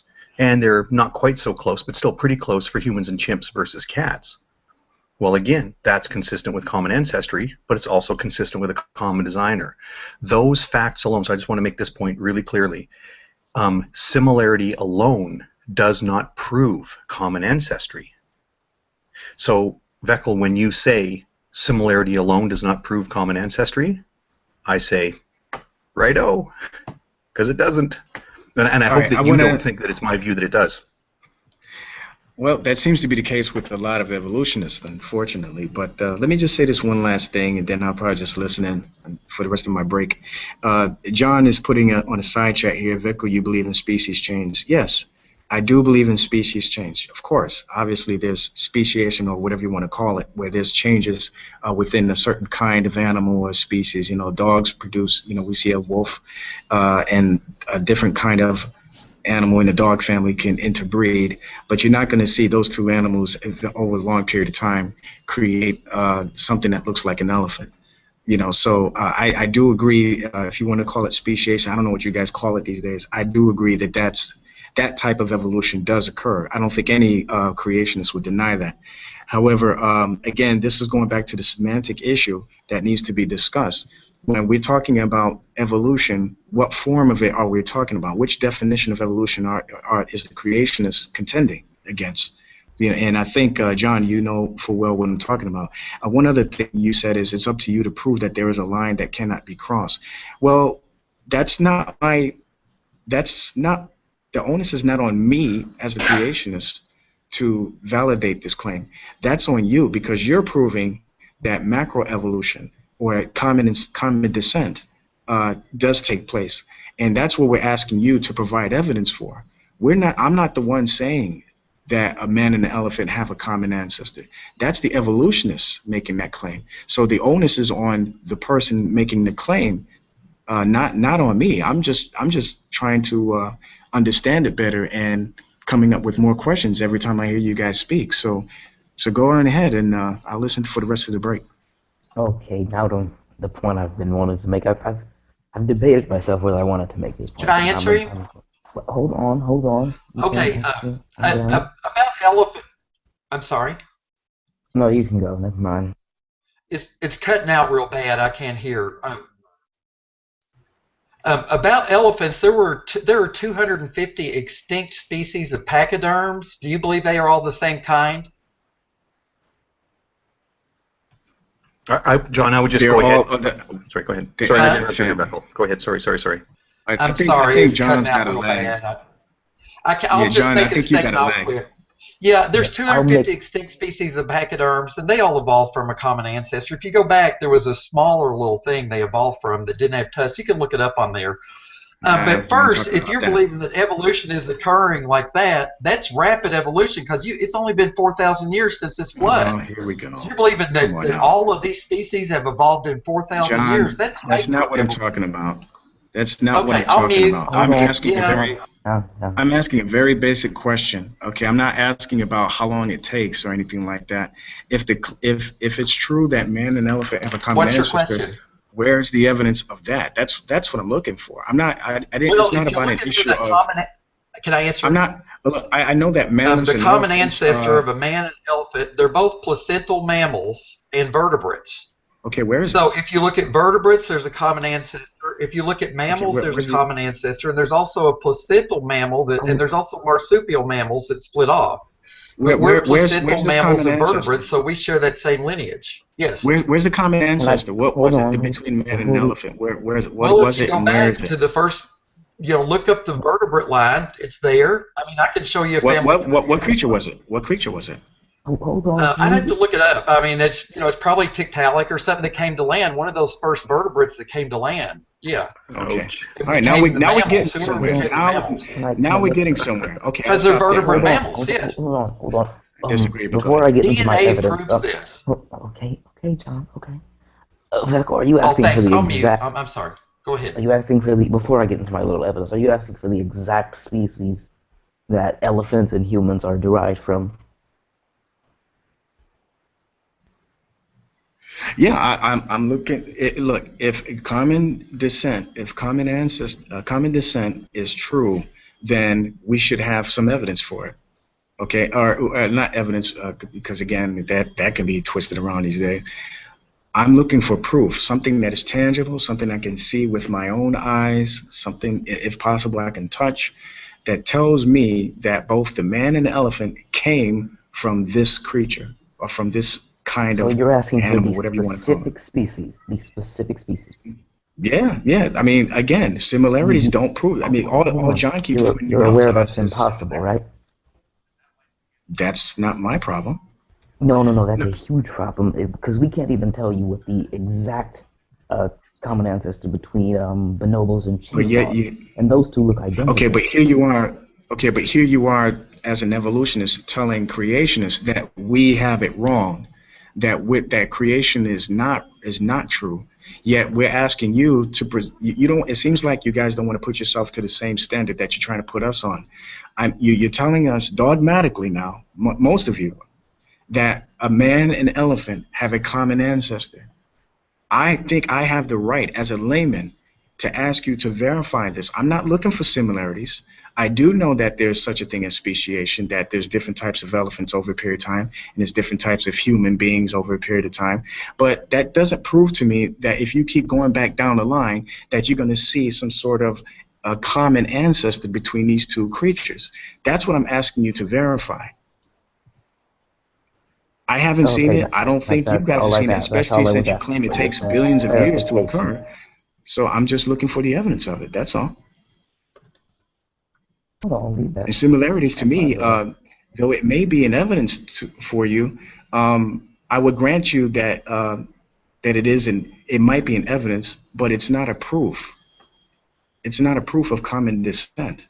It's just similarities that you're looking at. Okay, this creature has a backbone, that creature has a backbone. Okay, great. They both have backbones. But what does that mean? That just means that there's similarities. Yeah, and I think And with that said, I got to go. I do Okay. apologize. Were you able to listen, or you're back at work for? Yeah, I gotta head back to work. It's gonna take me a few minutes to get back there in time. So, but anyway, if you guys are still online in a couple of hours, I'll pop back in. Yeah, I'll have them all converted by your next Okay. break. Now- You'll just have to rewind and watch this part later. Okay. Now I wanted to get into my evidence. Great. Wait, hold on, forgot to close my door.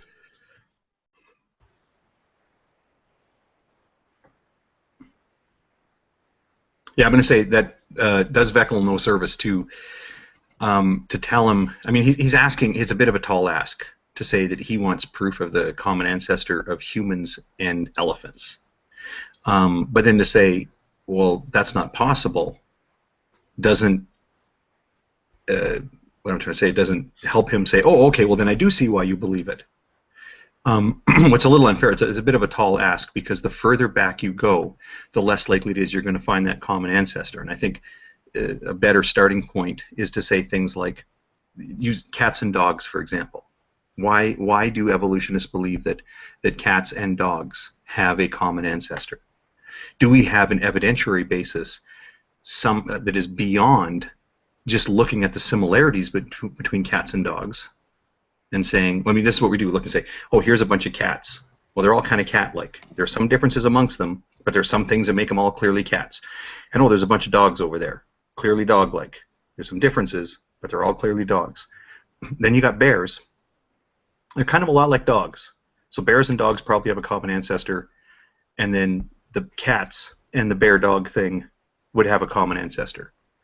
It's not merely, so the question then is, well, do we really believe that common ancestor of cats, bears, and dogs actually exists? Do we have an evidentiary basis beyond looking, like making an inference from these patterns of similarities?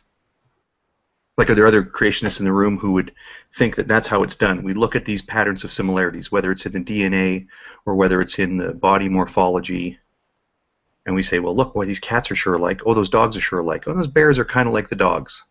So there's probably a bear-dog common ancestor, and there's probably a cat-bear-dog common ancestor. Is that what the... Yeah, go ahead. It seems like, as far as it seems like instead of like trying to, I know, like you said, that's a tall order, but instead of trying to provide evidence or so on, it seems like you want us to change the way we think of evolution. Like, we're just not asking the right questions. We're just not thinking of evolution in the right way. That seems to be what you're saying. Well, in some cases, tetrahedron, I don't know if you individually think about evolution the right way, because I don't know what your views on it are.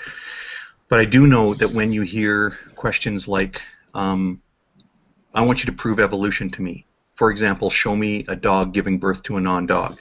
There's somebody who you cannot provide proof of evolution to because their understanding of what evolution is so far off base. It would be equivalent to, I don't know if you're a believer, a follower of Christ, but it would be an example. So that could be an example of me saying, prove to me that Jesus Christ is really divine.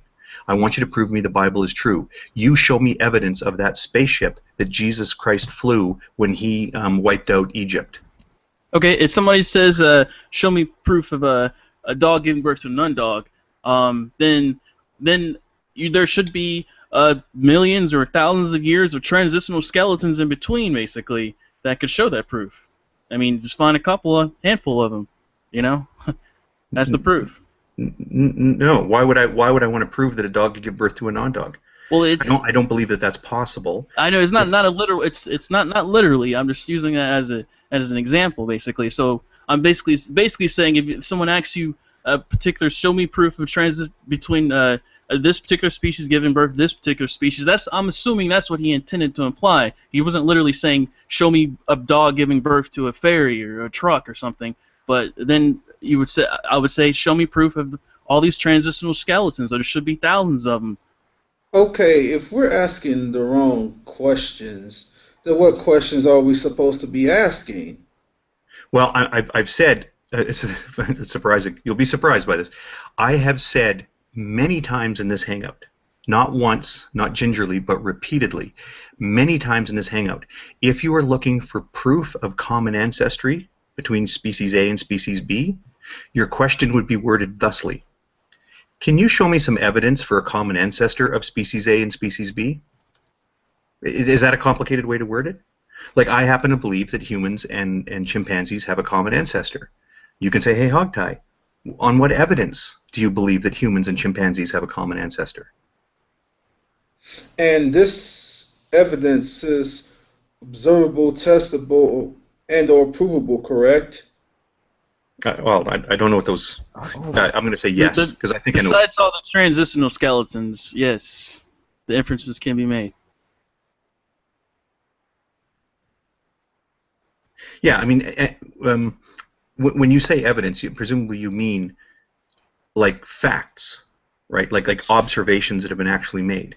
And this is why I draw the distinction between, like, if somebody. This is why I want to go back to this example of the cats and the dogs. If somebody looked and told me, hey, you know what, Hogtie? There used to be a single species that split into, you know, like these bear dog looking things and then to cat looking things. And then the cat things have speciated over and over again, and that's why we have a diversity of cats.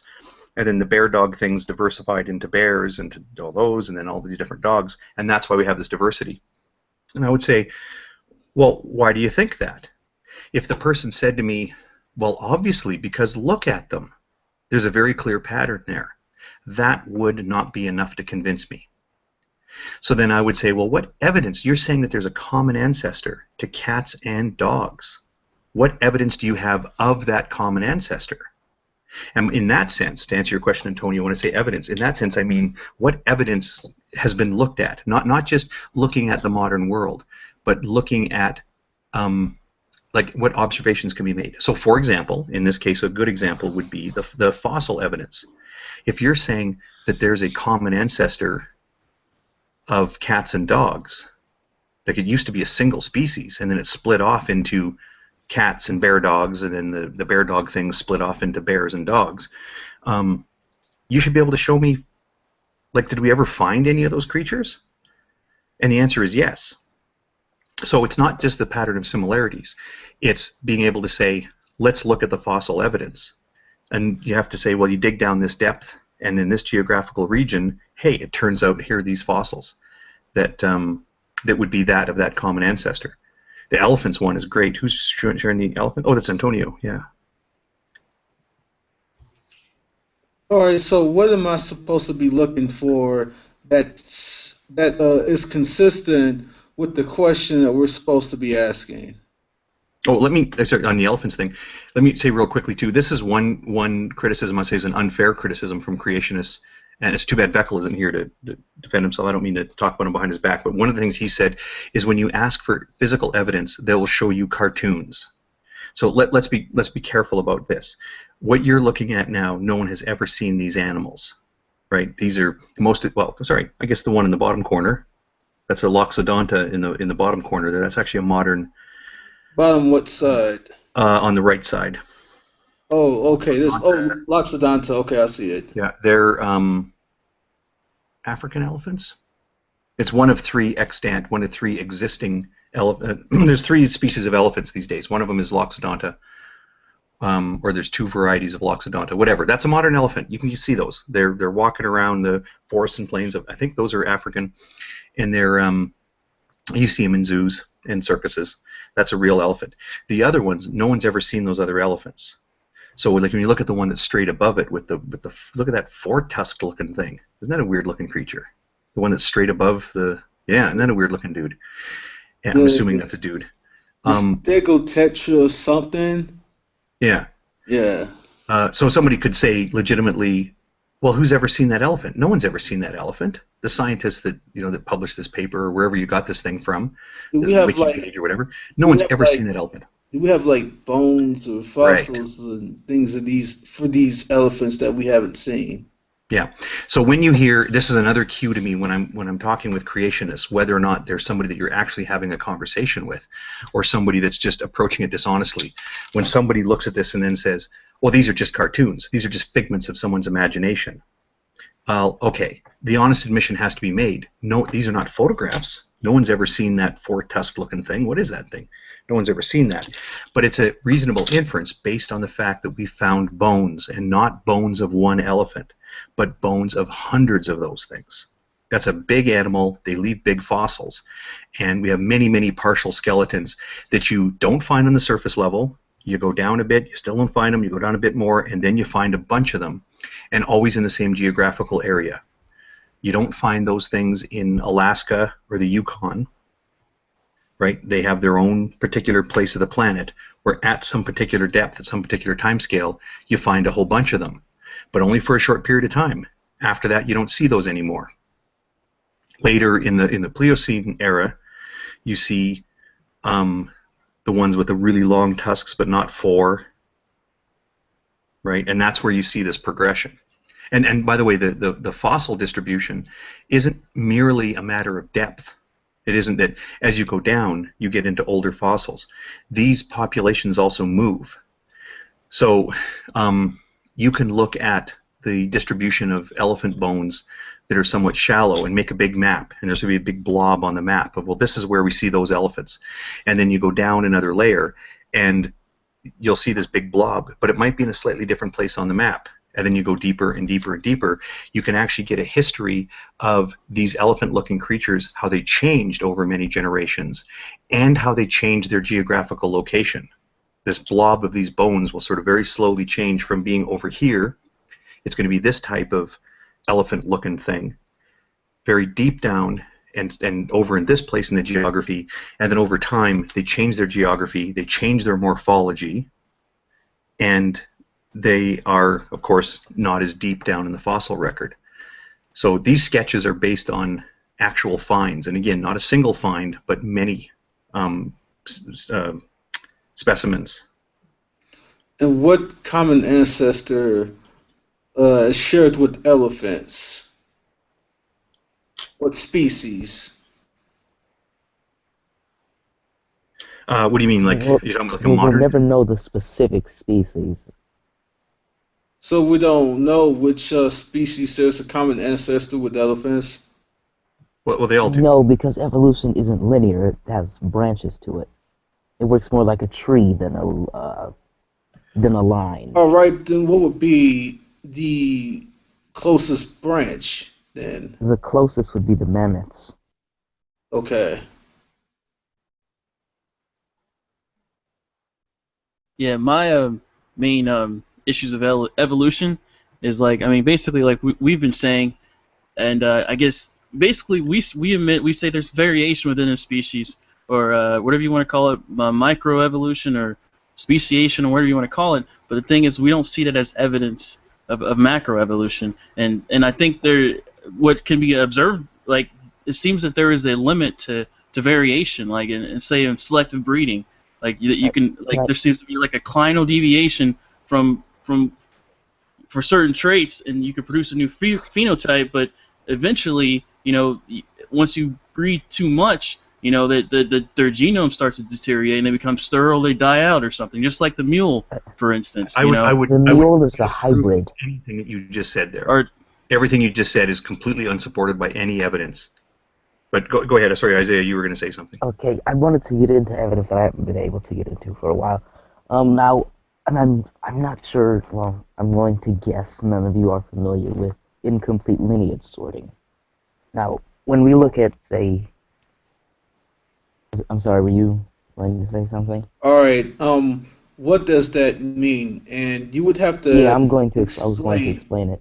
Yeah, and you gotta put it in a way that I can understand this as a layman. Yeah, say when you look at my DNA, I'm pretty sure you would find that my DNA would be closest to sub-Saharan African. Okay. But in my genome, in my DNA, you're going to find parts of it which are closer to Europeans, Jews, and Neanderthals rather than sub-Saharan Africans. This is called incomplete lineage sorting. My DNA as a whole is closest to African, but parts of it would be closer to Caucasian, Jews, and Neanderthals. You understand that? Say that again. Okay. My DNA as a whole is closest to sub-Saharan Africans, but parts of it are close. Parts of it I have parts of my DNA which aren't closest to Africans, but it'll be closer to Europeans, Jews, and Neanderthals. Okay. Okay, and this is because my ancestors were breeding with these groups of people. All right. Now, when we look at the genome of, say, humans, bonobos, and chimps, we find this in complete lineage sorting. Now, bonobos and chimps, they look very identical. But in the chimpanzee, 1.7% of its DNA is actually closer to humans than bonobos. And in bonobos, 1.6% is closer to humans than chimps. Now, this is exactly what we would expect if human ancestors were still breeding with the members of the pangenus after chimps and bonobos split. is that of the whole genome, their entire genome? Yes, their entire genome. Yeah. Of all the base pairs, their entire genome. Yes. All that is sequenced. 1.7%. So only the alignable, only the sequences. No, not alignable. What has been sequenced.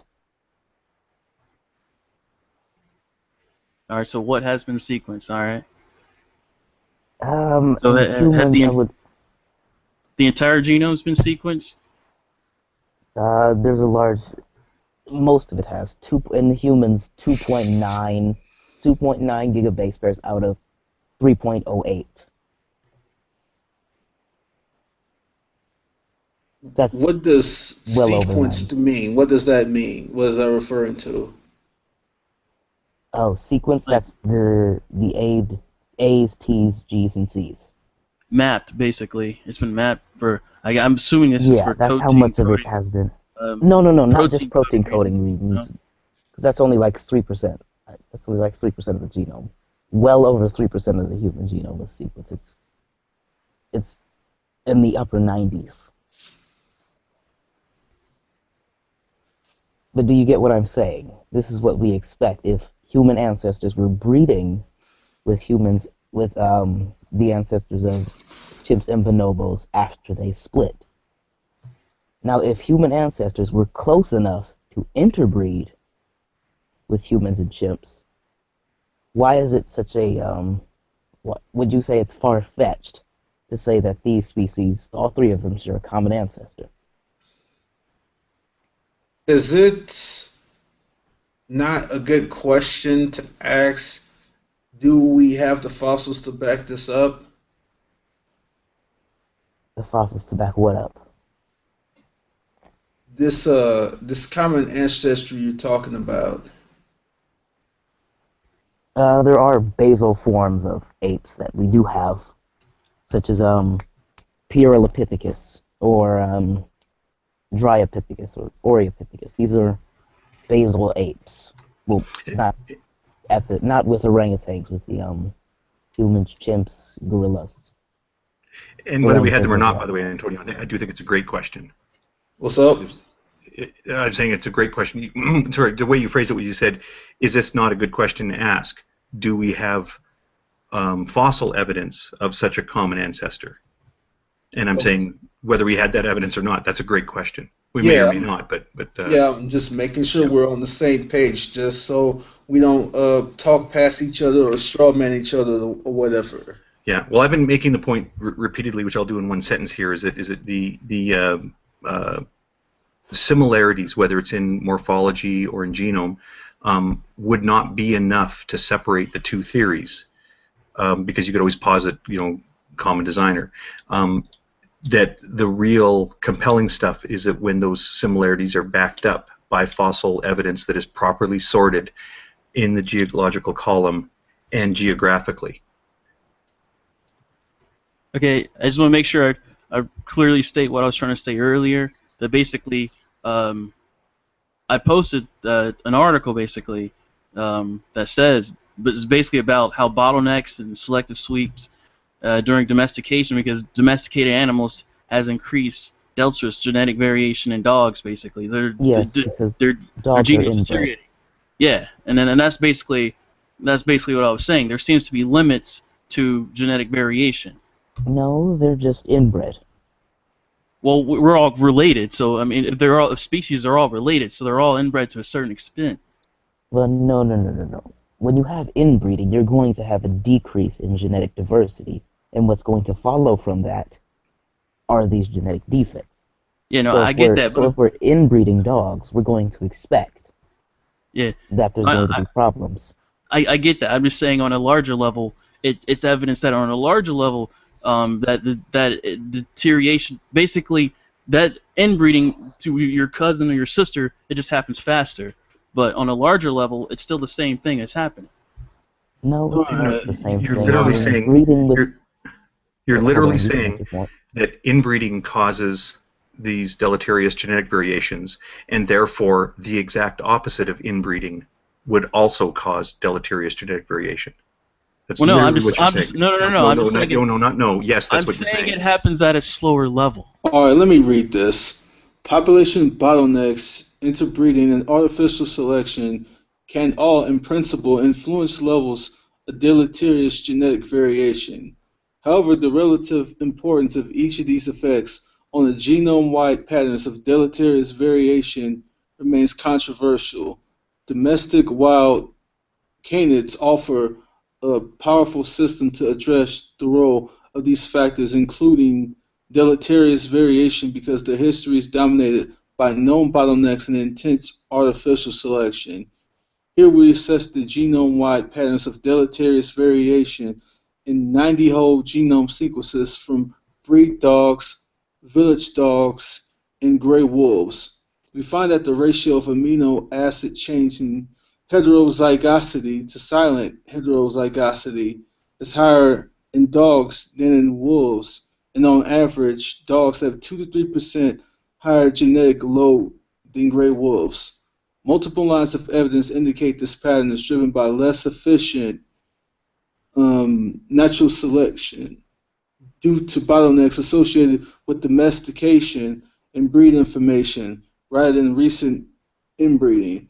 Further refined regions of the genome implicated in selective sweeps are enriched for amino acid changing variants and Mendelian disease genes. To our knowledge, these results provide the first quantitative estimates of the increased burden of deleterious variants directly associated with the domestication and have important implications for selective breeding programs and the conservation of rare and endangered species. Specifically, they highlight the costs associated with selective breeding and question the practice favoring the breeding of individuals that best fit breed standards. Our results also suggest that maintaining a large population size rather than just avoiding interbreeding is a critical factor for preventing the accumulation of deleterious variants. Now, what was your point by posting this article, Tetrahedron? Basically, that selective breeding basically deteriorates. At a certain point, it deteriorates the genome. So there's limits to variation. It's evidence that there's. Do you know what a bottleneck Okay. is? Okay. Yeah, bottlenecks is a small population, and you basically have Yes. limited genetic diversity. Yes. The natural selection is less efficient because there's not enough diversity to So, adapt. so Yes, there's when you limits have on a- what. And what I'm saying is selective. This is basically evidence that there's limits to variation. You can only breed No, so no, far. no. So there's What you're limits on what citing can as occur. evidence to limits is a decrease. Is a no. What you're citing is a bottleneck. Bottlenecks are known to decrease genetic variation. Now, I'm not seeing how it logically follows Well, that why would, this proves that there is limits to variation. It seems like a non No, sequitur. I didn't say that this actually. I said this is supporting evidence of that. well, why I'm not would, seeing that. what is this increased deleterious genetic variation? So I'm reading here, and correct me if I'm being wrong about this, increased deleterious genetic. I mean, it seems like it's an increased amount of limits or It's an increase in downplaying things happening. Is that it's an correct? increase in oh my god, I hate that word. Deleterious effects within the genome. Basically, they're having more genetic problems due to Okay, bottlenecks and so inbreeding. is there so that sounds to me, if I'm understanding this, and correct me if I'm wrong, that sounds to me that there's more digression than progression happening. Yes, because dogs are a highly inbred species. This is exactly what we expect in a species that goes through bottlenecks and does as a consequence inbreed. And we can observe this in many species of mammals, even humans. Take, for example, the Amish, who derive from a population of only 200 people. Because of this bottleneck, the Amish are now having multiple genetic problems. They're a highly inbred population. Now, I don't know why he's citing this, because I would say it's a bigger problem for creation, the creation model in evolutionary theory. In what Why way? is that? Yeah. Well, hold on. Now, according to the creation model, humans derive from two people, right? I don't know what the creation model says. I haven't looked into it like that. This is why I invite you gentlemen in here, so I can pick up more stuff in case I don't know certain things. Well, the biblical creation model. According to that, humans Yeah, Adam derive and Eve. from. We understand. Yeah. Yes. So are you getting what I'm getting at? Nah, I don't. Okay. I thought I made it perfectly clear, but when you have a bottleneck, you're going to see a decrease in genetic variation. Well, look. Ed, people say, as far as the from a Christian standpoint or creation standpoint, we would see Adam and Eve as perfect, basically. So they would have people don't have the same level of genetic diversity. Basically, someone in Africa has more genetic diversity than, say, someone in the Andaman Islands, basically, where they've been genetically isolated. So, Okay, now, I mean, there's different levels. There's different levels of diversity, so they can produce offspring and not have as much as deleterious effects. hold on. Humans are a diploid species. You know what that means? Yeah, it means they have two strands of DNA. No, we have two we have two pairs of or two pairs of chromosomes. Well, our Yeah, chromosomes come in basically two what I pairs. said. Yeah, You said two strands of DNA. Chromosomes aren't. Chromosomes consist of more than DNA, but I'll let that be. exactly. Now, any given human is going But to have wait, two alleles for two genes. wait, before we continue, was he correct or incorrect? I want to make sure we get that straight. It was semantics. Well, not really. I wouldn't say it's semantics. So was he I think that was an correct or important one. incorrect? Well, I can super briefly. I can tell you. He said diploid means contains two strands of DNA. I think we know what he meant, but that's precisely wrong.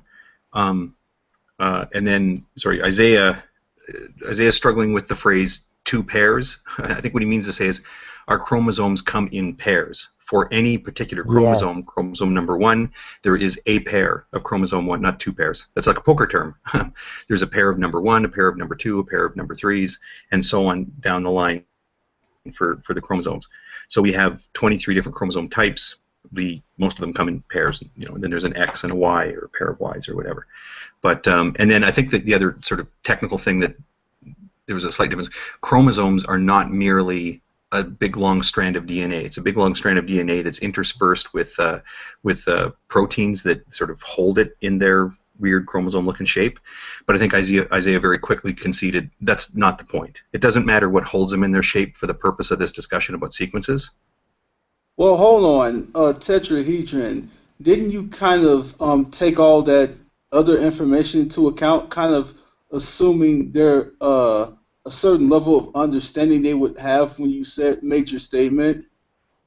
Yeah, I mean it's okay though. I mean they know I'm an amateur I'm just trying to I've been studying, trying to figure stuff out. So I mean I wish they would they know I'm an amateur, so work with me here. But that's why I say I think we accept when you say you mean two strands. Like for each chromosome, it's not just the one strand. It's actually there's a chromosome and then there's a matched chromosome. I think of importance, and I'm sure this is what you're getting at, is that the reason I have two number 1 chromosomes is because I inherited one of them from my father, one of them from my mother. Now my father has two number 1 chromosomes. I have a randomly selected one. I either have his chromosome number 1 that he got from his father or his chromosome number 1 that he got from his mother. My other chromosome number 1 is one of my mother's, either one she got from her father or from her mother. That's what diploid's referring to, and I don't know that that level of detail gets us closer or further from Isaiah's point. All right, fair enough. I don't really know one way or the other. I was just making sure we had that straightened out, just so we can be on the same page. I mean, like I say, y'all got a better understanding of this stuff than I do, so the reason why I did that is because, I mean, if it did get us further, then good. If it doesn't, then that's based on a lack of understanding on my part that it didn't get us further, but I still wanted to get that straight. But with that said, let's move on. Okay. Now the point I was trying to make is humans are diploid creatures. So do you know how Punnett squares work? Oh, what works? Punnett squares. Have you learned about that? No. What is that? Where you have say, remember in school where you had the alleles for say blue eyes and brown eyes, and they had one letter and the other letter, and there was a box. You remember that? No, I don't. Yeah, I don't either. I remember hearing the game, but I don't. No. It's called a Punnett square, where you would have say a big R and a little r, and if you have the big R, that would be the traits that it express, but that's not the point I'm trying to make. Well, The reason there are two letters. Is there a representation of dominant and recessive genes? Yes, that's what I'm getting at. Okay, I do remember that. Yes. Okay, now the reason that has two letters is because humans are diploid organisms. You have a pair. Our chromosomes come in pairs. Now, in diploid organisms, if your population dwindles down to 2, and you're having all this inbreeding, afterwards, you're going to have inbreeding afterwards. Heterozygosity is essentially gone in 3 generations. Unless I don't think there is an unless. It's gone in 3 generations. So do you get what I'm getting at? Yeah, no, I completely understand. All I'm just trying to say, since we're arguing this theoretical point, which I believe as truth, and you believe as, mystery or myth, basically, from the Christian standpoint, Adam and Eve were perfect, basically. So they were the first humans created. So what I see as variation in the species, basically, I think of reshuffling the DNA, and I think of deterioration of the genome. So from that point, the deterioration starts from them, basically. So there's a higher level of fitness, basically, with Adam and Eve, basically, and then below them is deterioration of the genome. And I see whenever you isolate populations, mutations accumulate, and those populations become distinct from the larger or separated populations. But those populations never turn into another. They're not going to turn into another species. Now they might not be able to. That does happen. Have you Well, heard of the no. I'm London? just telling you from my. This is from how I'm trying to get you to understand how, as far as how I think, basically. Just so you understand, as far as, but basically, from my standpoint, they had a higher level of fitness, basically. So I get what you're saying. You're saying they're the ultimate bottleneck. Would be equivalent of brother and sister in sexual relationship, producing an offspring with genetic defects. I understand that, but then that's what I'm trying to tell you, to make sure you understand that I would see Adam and Eve as the perfect humans. I mean, does perfect exclude them from being diploid? No, but I mean, as far as I mean, I don't know how to explain it any more than what I have, man. I'm just, there's different levels of genetic diversity, correct? Like there's populations even now who have a higher genetic load than like basically I think Africans, basically, because of their higher level. What is it? How do you say heterozygosity? I don't know. Heterozygosity. Heterozygosity, basically, they have they have a lower level of delta mutations, basically, because they've kept a high level. There's a higher level of diversity, but isolated populations, like I think the Andaman Islands or so on, populations have been isolated for a long time, have a higher mutation load, and they carry more delta mutations. So I mean, so if the African population were to interbreed, close interbreed relationship, the delta's effects would be less than, say, if someone on the Andaman Islands did. All right, John, you want to make a quick statement, right? Go ahead. Yeah, I'm sorry, I didn't see the message until now. I wasn't. Okay. Yeah, I know. Thank you. Yeah, I looked up some evidence. I found an early mammal ancestor, and then I showed a family tree of mammals showing that humans and elephants are a branch of the family tree. Usually, anytime they demand evidence, they don't bother to look at it when I provide it. But I did put in the time to do it because that's what he asked for. And I just wanted to say I posted the links there earlier. Also on genetics, I'll just say this real briefly and then post the link. On genetics, it goes backwards. We have more diversity now. When you go back to our common ancestor, you're getting to less diversity because we add genetic markers each time a genetic change occurs. So what they've done is the Human Genome Project has went back and found our oldest living ancestors, and they are the Bushmen of Africa. And I'd like to show a picture of them because you can see a little Asian in them, a little white people, a little black people. They're kind of in the middle, what you'd expect. And what they do is we have all of their markers, but they have none of ours. So they are the original people, and then a change occurs and it adds a marker. Another change occurs and it adds a marker. Another change occurs and it adds a marker. So actually it goes backwards down to just one. Yeah, and I'll mute right now, and I'd like to post a link. If you can post those other two pictures, and I'll show a link of the African Bushmen. Thank you. Yeah. Yeah, the bush. I don't like the term Bushman for some reason. I don't know. I just don't like the term. Sounds weird to me. They're called Khoi. I call them Khoi Khoi or Khoisan. That's relevant. I'm just nitpicking. Or San people, I guess. Yeah, San people, whatever you want to call them. Or Nambian, South Africans, or. But Steve, is Steve broadcast? Because he's here now. Yeah, I haven't broadcast. Can you hear us, man?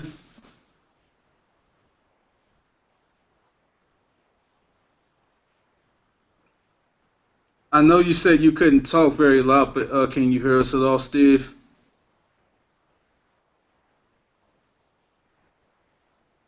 Okay. We can't hear you now. You might have to reload.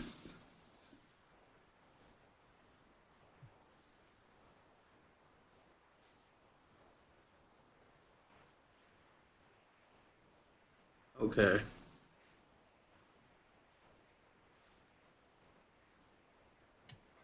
Oh, Google products. Google products are funny because we all get them for free, right? Yeah. And something like this happens, and what do you want to do? Say, I want my money back. Pretty much. He's still trying to figure out what the heck is going on. The audience can't see he's typing in the side chat some very frustrations with his software.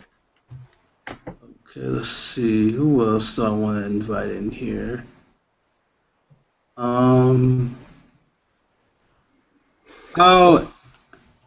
If I have seen is still up, I'll invite him next. Well, as you're doing invites, I just want to back up a step and sort of add some commentary to the thing. I know we're talking a lot about DNA and about genetics and these markers. I think there's interesting discussions about ERVs and about the Gull-O gene and about how vitamin C. Humans still carry a gene that would produce vitamin C, but it doesn't. That's kind of interesting how that plays out amongst the apes versus, like, is it guinea pigs or something else? Where, there's all sorts of stuff. I think the problem when I talk to creationists, I have trouble with the stuff on genetics because it gets into sort of mathy issues that are not really obvious, and it's all inference because we don't have DNA from ancient creatures. I mean, we could. If I go to my cousin, I have a cousin that lives a couple towns over, and I could get my DNA and his DNA, and then her grandparents' DNA, and say, well, look, this old lady is definitely a common ancestor of these two people, and it would be neat if we could say, here's some human DNA, here's some chimp DNA, and then here's some ancient hominid DNA, and say, well, there's an obvious connection there, but we don't have that DNA. So I find the DNA discussion a little difficult because it's all inference based on observations of currently observed patterns in the DNA of living creatures. And I don't know that it's as compelling as some people like to think it is. I think it's fairly easy to say, well, common genes, common designer.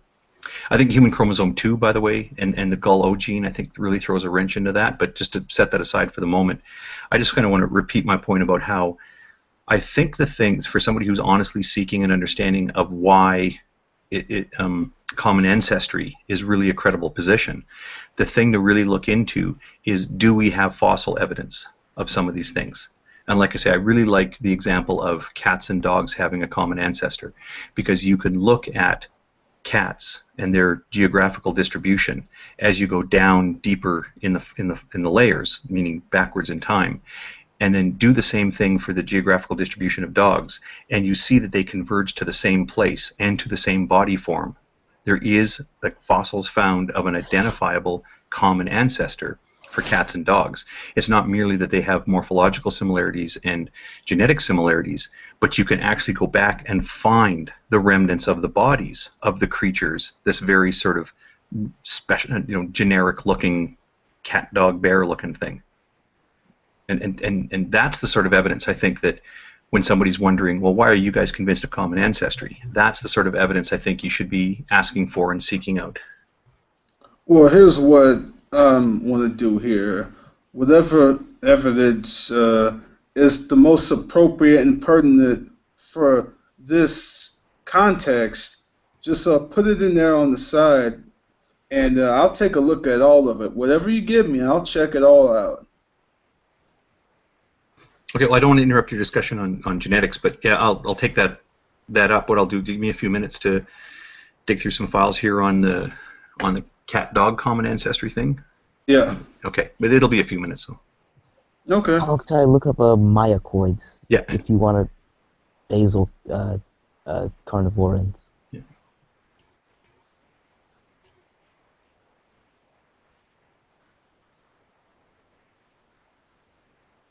Is Steve broke? Okay, let me try this Yeah, now. it is. Okay, there it goes. Did it work? Yes, it's Oh working. my Yeah. goodness! Oh my goodness! Google. I'm telling you, if I have stock in Google, I'm selling it. Yeah, I can't get anything. You know, it's funny. It works fine with my Hangouts, but I go into somebody else's, and it's like an ordeal to get this thing to work right. Anyways, hi guys. What's up, man? Hey. How you Not doing? much. I guess I was going to add a few things.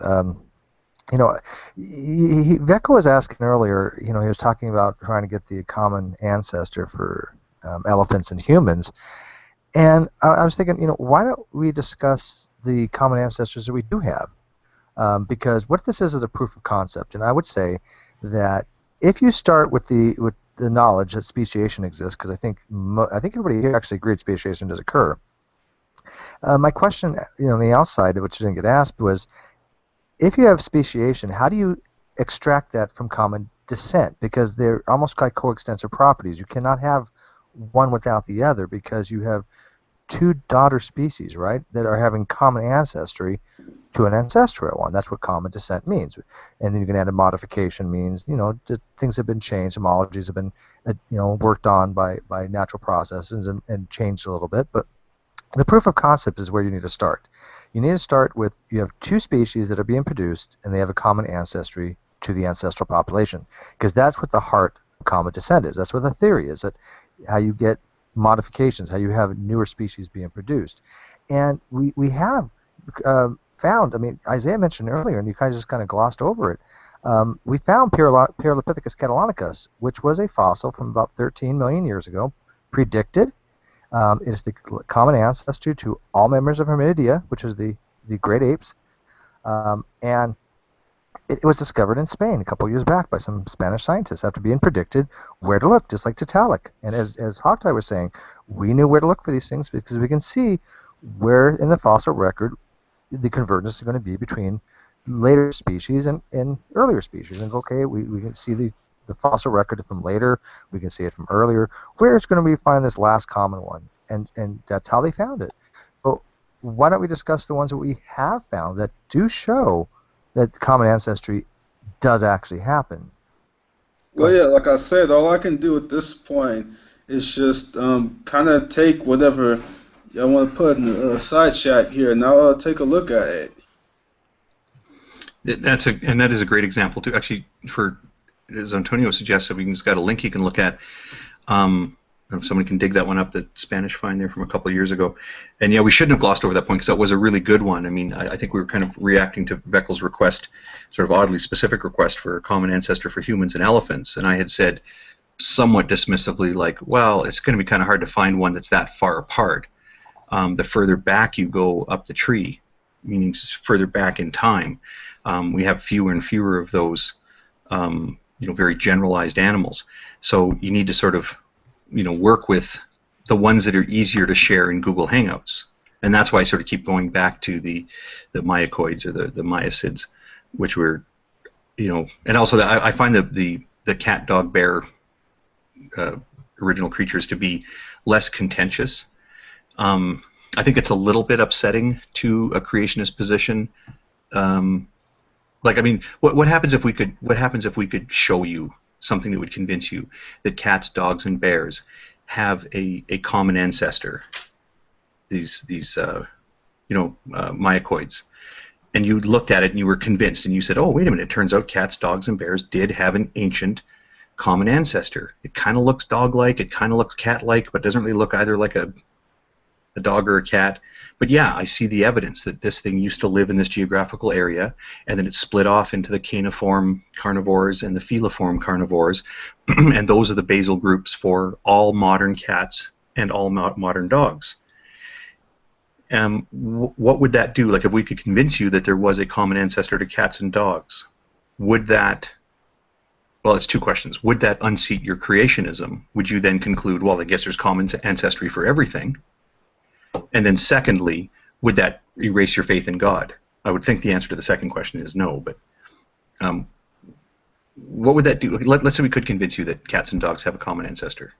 And I'm saying this, by the way, in part to stall while hopefully Steve or somebody's looking for that link for the Spanish find from a couple of years ago. But No, I can't do it on my computer. I know where it's at, but oh, my say computer's so say slow. the name again. I'll hunt It's for it while you're doing that. It's Pyrlopithecus catalonicus.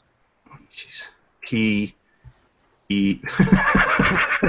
Pierlopithecus. Oh my goodness. That was off Yeah, I the top can't of my spell head. it. I'm lucky I know how to say Pyrlopithecus catalonicus, and the only reason I do is because that's one of the examples I used to demonstrate to Wayne that macroevolution was indeed fact. Okay, And Wayne, let by the me- way, is now a theistic evolutionist. You're welcome, guys. Pyrlopithecus catalamicus. Yeah, you found it. Oh, thank goodness. Catalonicus. There it is. Okay, good. Okay. Good stuff. All right. Yeah, I did some research on that a well, while back when I did my debate here- with Wayne. Here's what I'm gonna do. Whatever links you put on the side here, I'm just going to save them and put them in a little file and check them all out. Well, again, let's go back to the proof of concept if we can. I mean, we got to start somewhere. And you said you agreed with speciation. Would you agree that if you have two daughter populations, that they are both related to the ancestral one, and they both have a common descent to that one? Would you agree with that? To what again? Say that again. If you have two daughter populations that are produced from an ancestral population, right? Because that's what speciation is. Do you agree that those two populations, right? Those two daughter populations do both have a common ancestor to the ancestral population? You probably gonna have to explain that in a different way. Okay, you have species A, and species A goes into a speciation event and performs species A1, we'll call it, and B, okay, because it's not like a linear change. You still have the original species, right, but it's just a modification of it. It doesn't have to go, like, disappear. So let's call it A, and then it speciates, you have A1, and then you have B.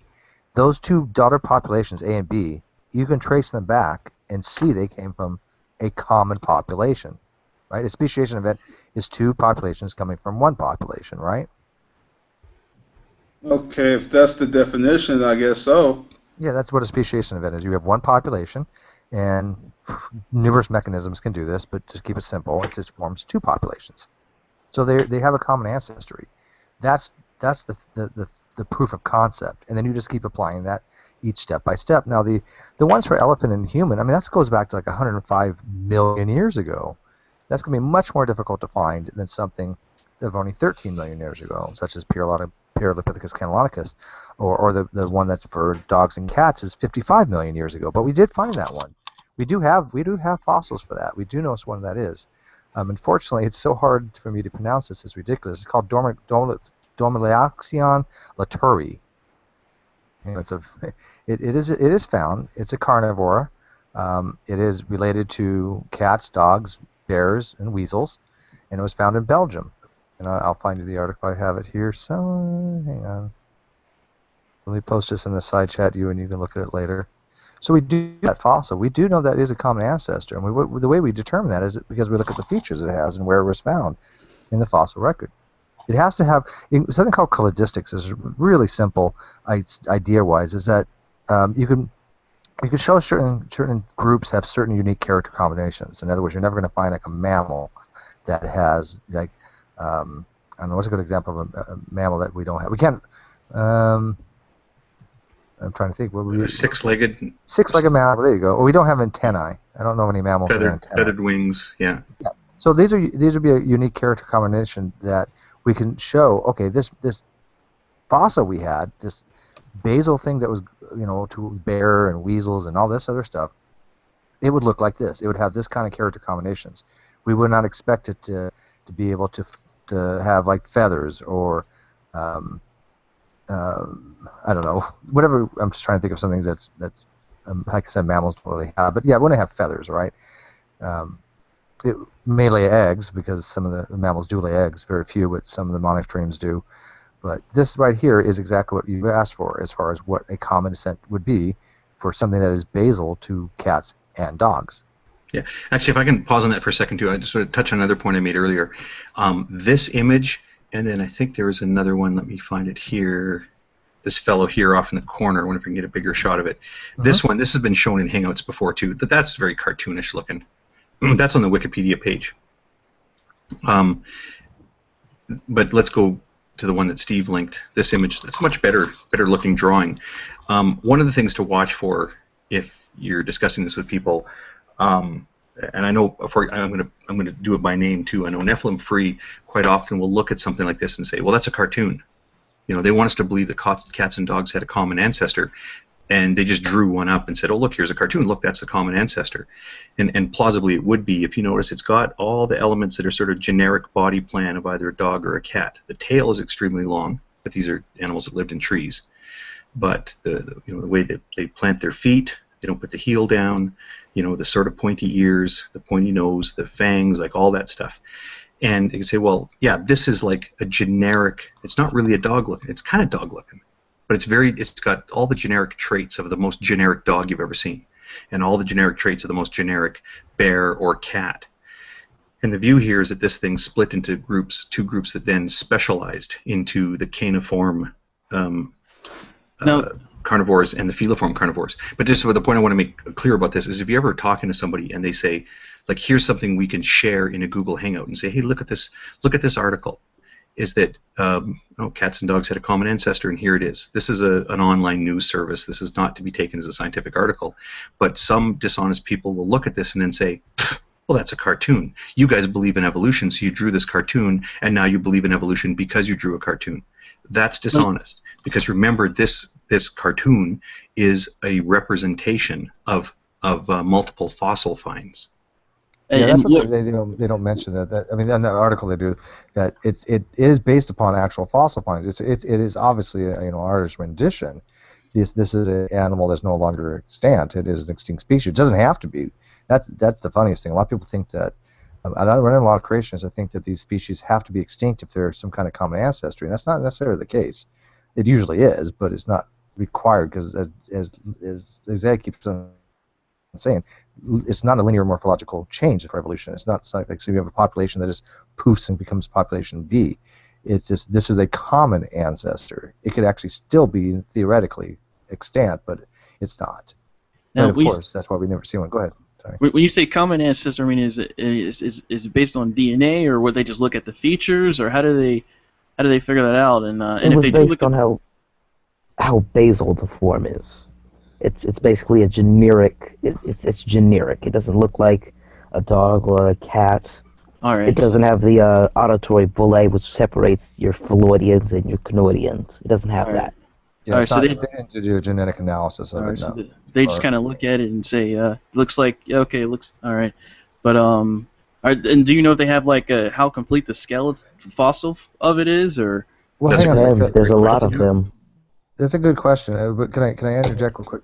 When we talk about similarities, I don't understand why creationists reject similarities so often. You can make a lot of inferences from similarities. It's not the only way, but I mean, for example, if I look like my brother, right, we can have an inference that we are related. So we do that. We do this all the time. We draw an inference by similarities. However, in this particular case, it goes completely beyond that. But there's nothing wrong with that, saying, well, we're looking at two different things and noting similarities, and we're also noting dissimilarities as well. But go ahead, Isaiah. Well, sorry, but and I don't have a problem with them. I mean, you're right if they're just dismissive about it and say, well, who cares about the similarities? I do agree, like, if they say, like, look, the similarities on their own aren't convincing. Because I take that position myself, so obviously easy for me to agree with them on something I already agree with them on. But where I object to it is when they dismiss an entire scientific field, or dismiss a layman's acceptance of the conclusions of that field, with the following straw man, when they say, oh, well, they just look at the similarities and they see similarities, so then they come up with this wild and crazy grand theory, and the similarities don't prove anything, therefore they're all dumb for thinking that. Again, I paraphrase poorly, but I can never point out enough that it is a straw man of the evidentiary position of evolution to say, well, they just look at these similarities and they conclude everything from similarities. The similarities are very informative, but it's only part of it. So, for example, of the two images, the one I just shown, which I acknowledge was a cartoon, and then here, look at this monkey. Look at that scary-looking monkey guy. This is the one that nobody can, actually Steve can pronounce it. Pyrrholopithecus cataluncus, yeah. Yeah, Pyrrholopithecus cataluncus. All right, I'm going to learn more about this guy. But this one and the ancient Myocoid these are, they're not just things that they found and then concluded, well, this must be a common ancestor to this thing and that thing, but rather they went looking for it with an expectation, given the geographical distribution historically of the caniform carnivores, meaning all of the bears and dogs, and knowing the geographical distribution of all the feliform carnivores, that is all the cat-like creatures, we would expect to find at this geographical location and at this depth a creature that looks something like this.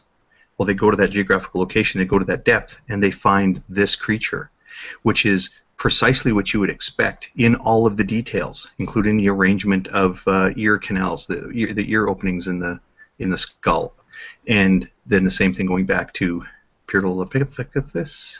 Pyrrholopithecus.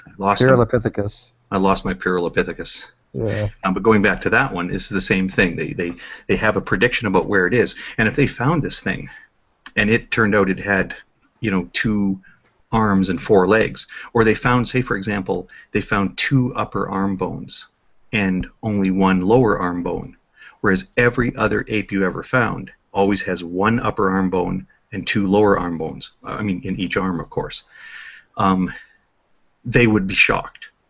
But they predicted this is exactly what they're going to find. It's going to have toes that are arranged in this way. They're going to walk with most of their weight on this part of their foot, but the heel would touch down once in a while. The wrists would have this type of jointing that would allow both grasping and climbing. The teeth would be arranged where you have sharp sort of flesh-ripping teeth here, and then nut-crunching teeth in the back. CP3 honing. What? The canines, when they're sharp like that, it's called CP3 honing. Oh, I'll add that to my batch of trivia. The point is that it's not the case that they find, like, they look at human skeletons and they look at chimpanzee skeletons and then they later find some other skeleton, they don't know what it is, and say, well, then that thing must be the common ancestor. Rather, they went looking for this particular type of common ancestor and found it where they expected to find it. Like that to me is the most compelling. And the picture he's showing now, I just want to throw this out there before anybody else notices. These are all normalized photos. Some people have brought it before. Well, some of these skulls are actually larger and smaller. These are all normalized, means they're all taken to be, shown side by side comparison at equal observation, rather than some of them actually being smaller and actually being larger. So I've actually had people when I've seen this, they're like, oh, well, this is a misrepresentation. No, it is not a misrepresentation. It's just a normalization of the skulls. That's it. Right, John? Yeah, I mean, I appreciate you guys showing Yeah, us thank you for showing that. I really appreciate it. Yeah, I mean, but for me, I mean, it's not very convincing for me. I mean, it's just as likely it could be a common ancestor as it isn't. I mean, but it's neither here nor there. Would you accept the concept of common ancestry? Sure. I mean, it doesn't really, it's, it looks like a Wolverine with a long tail or something, Well, how far back It's kind of like a common weasel. ancestry you would accept, though? I mean, to what point? Well, it's not necessarily far back. I guess similarities. I mean, but the thing is, I'm never going to believe that a single cell organism evolved into multicellular organisms. I cannot really? get there. Oh. Well, You're a single cell organism at one point. Yeah, that's weird. You got a zygote's a single cell. Yeah, but that's just cell copying So itself. those skulls splitting. don't mean anything? You don't see anything in those skulls that you like? There weren't any when Darwin predicted this, and he said keep digging and you'll find them, and they found them. I mean, he was right. And you see the smooth transition. The upper left is a chimpanzee, and the lower right is a modern human. In between are species they found. Yeah, I don't know which skulls. You must have posted something in the side link or something. no, Antonio's showing some Antonio's skulls. creature. Okay. Most appear to be human. Well, all I know is they're all apes. That's the only thing I can tell you. Yeah, and to be clear too, this is not if this is the image I'm thinking of. Oh, this is okay. I see where this came from. This is not meant to represent a transition from chimpanzee to human. The middle skulls are older, so like the chimp skull and the human skull are new, and all the ones towards the middle are the oldest. So I find this a strange way to depict it, because really what they're saying is, and I wish that they would depict them sort of in order, like in two branching lines, with the oldest being at one side. Sorry? There's a couple of videos on YouTube that show them in order of age, and they're really good. They're beautiful. Yeah. Oh, okay. I can post a link to it if you want. Yeah, I'd like that. That's. Well, the other question would be, if common descent is not true, which would be strange because, like I said, it's kind of intricately linked with speciation.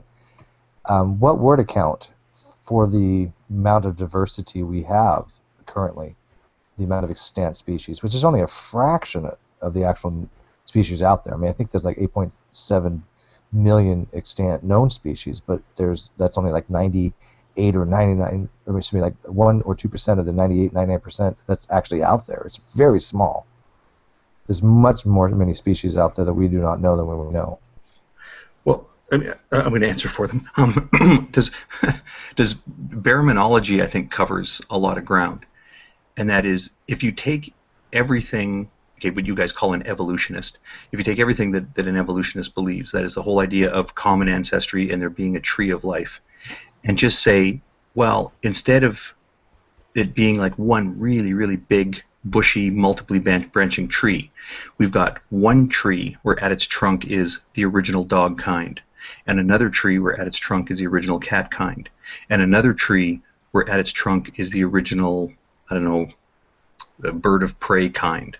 And when you look at the bird of prey kind, it's speciated into the various raptors you see, like the eagles versus falcons versus hawks versus owls, right? So it would be like the tree of life, except instead of it being a tree of life, it's an orchard. There's all these different trees. So everything that Steve's saying about speciation and about older basal groups, those going extinct, but then surviving through these two non-interbreeding species, that would all be true. It just means that carrots are part of this tree of life, and cats are part of this other tree of life. I think baraminology actually goes a long distance towards covering the observed diversity of life. I think it runs into other factual problems down the road, but I do think it does explain diversity. Factual problems.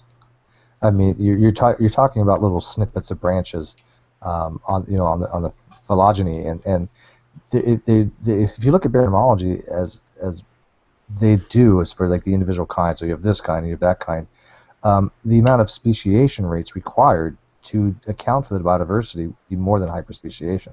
I mean, we've discussed it with Nephi. Remember the one we were talking about specifically elephant speciation rates, dealing with the African, the Asian, the mammoths, and the mastodons, and we determined that they would require about a speciation rate every other generation. And we've never seen any kind of speciation rates like that in mammals. But when you say speciation, because they're not necessarily turning into like distinct different species, they're just turning into a variation of that species, basically. So right, but if you take mastodons and you take woolly mammoths and you take all the different types of elements we know, you have to account for all the different types of elements we know, and that would require some type of speciation event every other generation. Even if you include all of them in the elephant kind, there's a lot of different types of elephant kinds. Yeah, or like, how do you get to 500,000? There's 500,000 different types of beetles, right? I mean, how much time would it take? And remember, we share that view, is that there was like the original beetle kind. We think that as well. But we would say it takes an awful lot of generations, a large number of generations, to get to the point where you have 500,000 extant non-interbreeding species of beetles. And now take that problem for beetles and multiply it by however many times you need to multiply it to cover the spiders and the ants, all the Hymenoptera, bees, wasps, ants, the lepidopterans, the moths and butterflies. and then like just every critter that's out there, it's an insurmountable problem for the idea for baraminology to say that there's been that many speciation events in any sort of a short frame of time. So is the mutation rate consistent, and is it consistent among species? Mutations rate differ between the different species. I mean, there's no one set mutation rate. There's something called a molecular clock that's based on mutation rates, but that differs from species to species.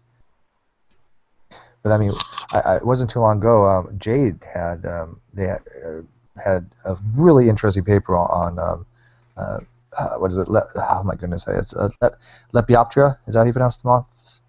If it's moths and butterflies, it's Lepidoptera. Yeah, Lepidoptera. And I'll have to find it for you, and I'll get it to you guys. But she actually had a paper that actually showed some of the diversifications within moth species alone, and it just would take quite a bit of time, not just a few thousand years, as suggested in baraminology. Hey, Steve. Yes, sir. Steve, can you hear me? Yes, I can hear. I looked at some of that Nephilim-free stuff, and basically his main piece of evidence was the butterfly. Excuse me. I'm going to make a response to that, and I'll get with you about posting it. I'll keep it short. Thank you. Yeah, that was directly related to our hangout that Jade and I had with him when he was. Oh, I've got a good comeback for that. Lepidoptera, and the reason because there's like 150,000 species of these things, right? I mean, there's a lot of species of moths, and trying to account for them in a matter of 4,000 years would be physically impossible. You could not have enough speciation rates in the time allowed. It just wouldn't happen.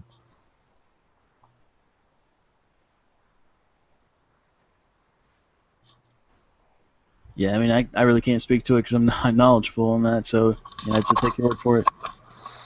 Well, go look it up. I mean, there's, like I said, like 150 some odd thousand plus species. I mean, how does that get accounted for? Or he was talking, we're talking about beetles. How do you account for 50,000 different types of species of beetle? No, it's 180,000, and actually I just checked the updated number. I don't know where that comes from, but Lepidoptera is 180,000, and the beetles, what's beetle? Not Orthodoptera, that's grasshoppers. Okay, I was being a little conservative. What am I doing? I got a computer in front of me. Is Coleoptera. And we were told earlier in the Hangout, though I had not taken a moment to confirm, that it was 500,000, not 50,000. Either one is still a pretty large number. Coleoptera.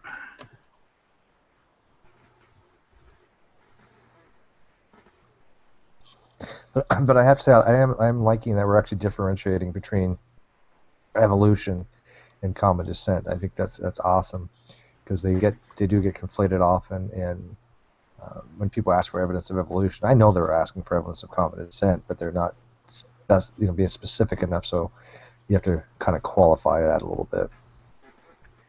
Yeah, well, if you heard earlier, I mean, I do think, like, for example, Veckel and I discussed it for a bit there, and I always credit him. I do think he knows the difference. And I do think it's helpful that people just, if you're asking for evidence of common ancestry, then just ask for evidence of common ancestry. I did suggest that, in my view, Ray Comfort uses that confusion dishonestly, but I don't think that most layman creationists in these conversations do so. And Veckel Veckel noted, and I'm willing to concede. Well, that's my interpretation when I say that I think Ray Comfort's dishonest. Oh, you did hear that? Okay, yeah. I did hear that, but what I did notice is that he misrepresented what you said, and as much as I love Veckel, this was exactly what you were talking about. You said that Ray Comfort doesn't make money off making converts, because I would like to know how do you make money off converting people? He makes his money off selling DVDs. That's what your comment was all about. Yeah. And then he kind of changed it into disparaging on Ray Comfort, which that is our opinion, no question. But it's not opinion that he makes money off his DVDs, because I don't know a mechanism by which you can make money just by converting people. Well, if we're a cult, I suppose if you can convert people and then have them come work in your jam and jelly factory, I suppose. Like that Simpsons episode where sure, but I mean, in case they work out of his house. He sells DVDs out of his back room in his house. He's made videos on this. I mean, it's. I mean, yeah, I guess you can make money off the people. Well, even then, you're not making money off the people. You're engaging in employment, but what you're getting your revenue from is selling those DVDs. He's a businessman. Yeah. Hey, how does a person see? I just noticed.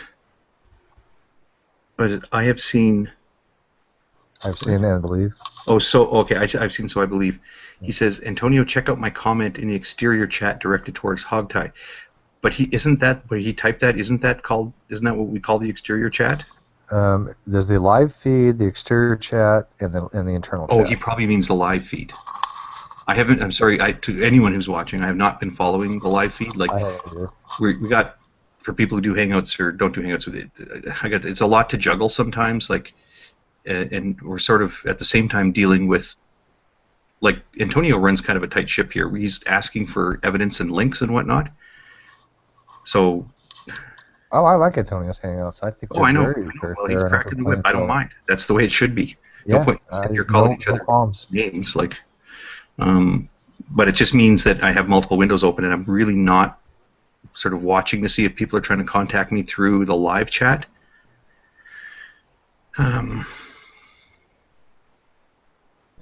I have seen the Believe needs to pop into one of my Hangouts. He had me watch a video series, which I admit I only watched the first one out of the 7. It was only 10 minutes long, but it had so many mistakes in it that I just couldn't bear to watch the rest. And my thing to him was, what if I watch this video? Let's be able to talk about it. So he needs to come into one of my Hangouts, and I want to show him in this 10-minute video just how many errors, scientific errors, there was. And I had Jade watched it, and she couldn't believe that somebody actually believed this stuff. It was that bad. I hate when they do that. To tell you how the initial 5 seconds goes something like this. Evolutionists believe that the universe came from nothing and a fireball exploded, creating everything. No, yeah, I'm done. As soon as somebody, again, I because I sort of filter who I have these conversations with. As soon as somebody presents that this is what evolutionists believe and everything exploded out of nothing and blah blah blah, I'm like, okay, move along. It just means you're not interested in talking. Yeah, I mean, it was a very comical video that made so many mistakes, and yes, I would like to address them, but unfortunately the video was labeled that you can't use it in other videos, and that all the comments were disabled, the likes were disabled, so they had no intention of actually wanting honest inquiry. It was a facade. It was just crap. I told you he's not too bright. He's exactly as I said. He's a cheerleader. He has no legit arguments. Well, I mean, I wouldn't mind discussing some of these things with him. But he's not going to. He's going to sit on the sidelines and cheer on Tommy. He's a cheerleader. I know. But I've given him the opportunity. I said I would watch the first one. I mean, I'm an open person. I've seen some creationist videos that are actually not too bad. This was probably the worst of the worst as far as being scientifically inaccurate.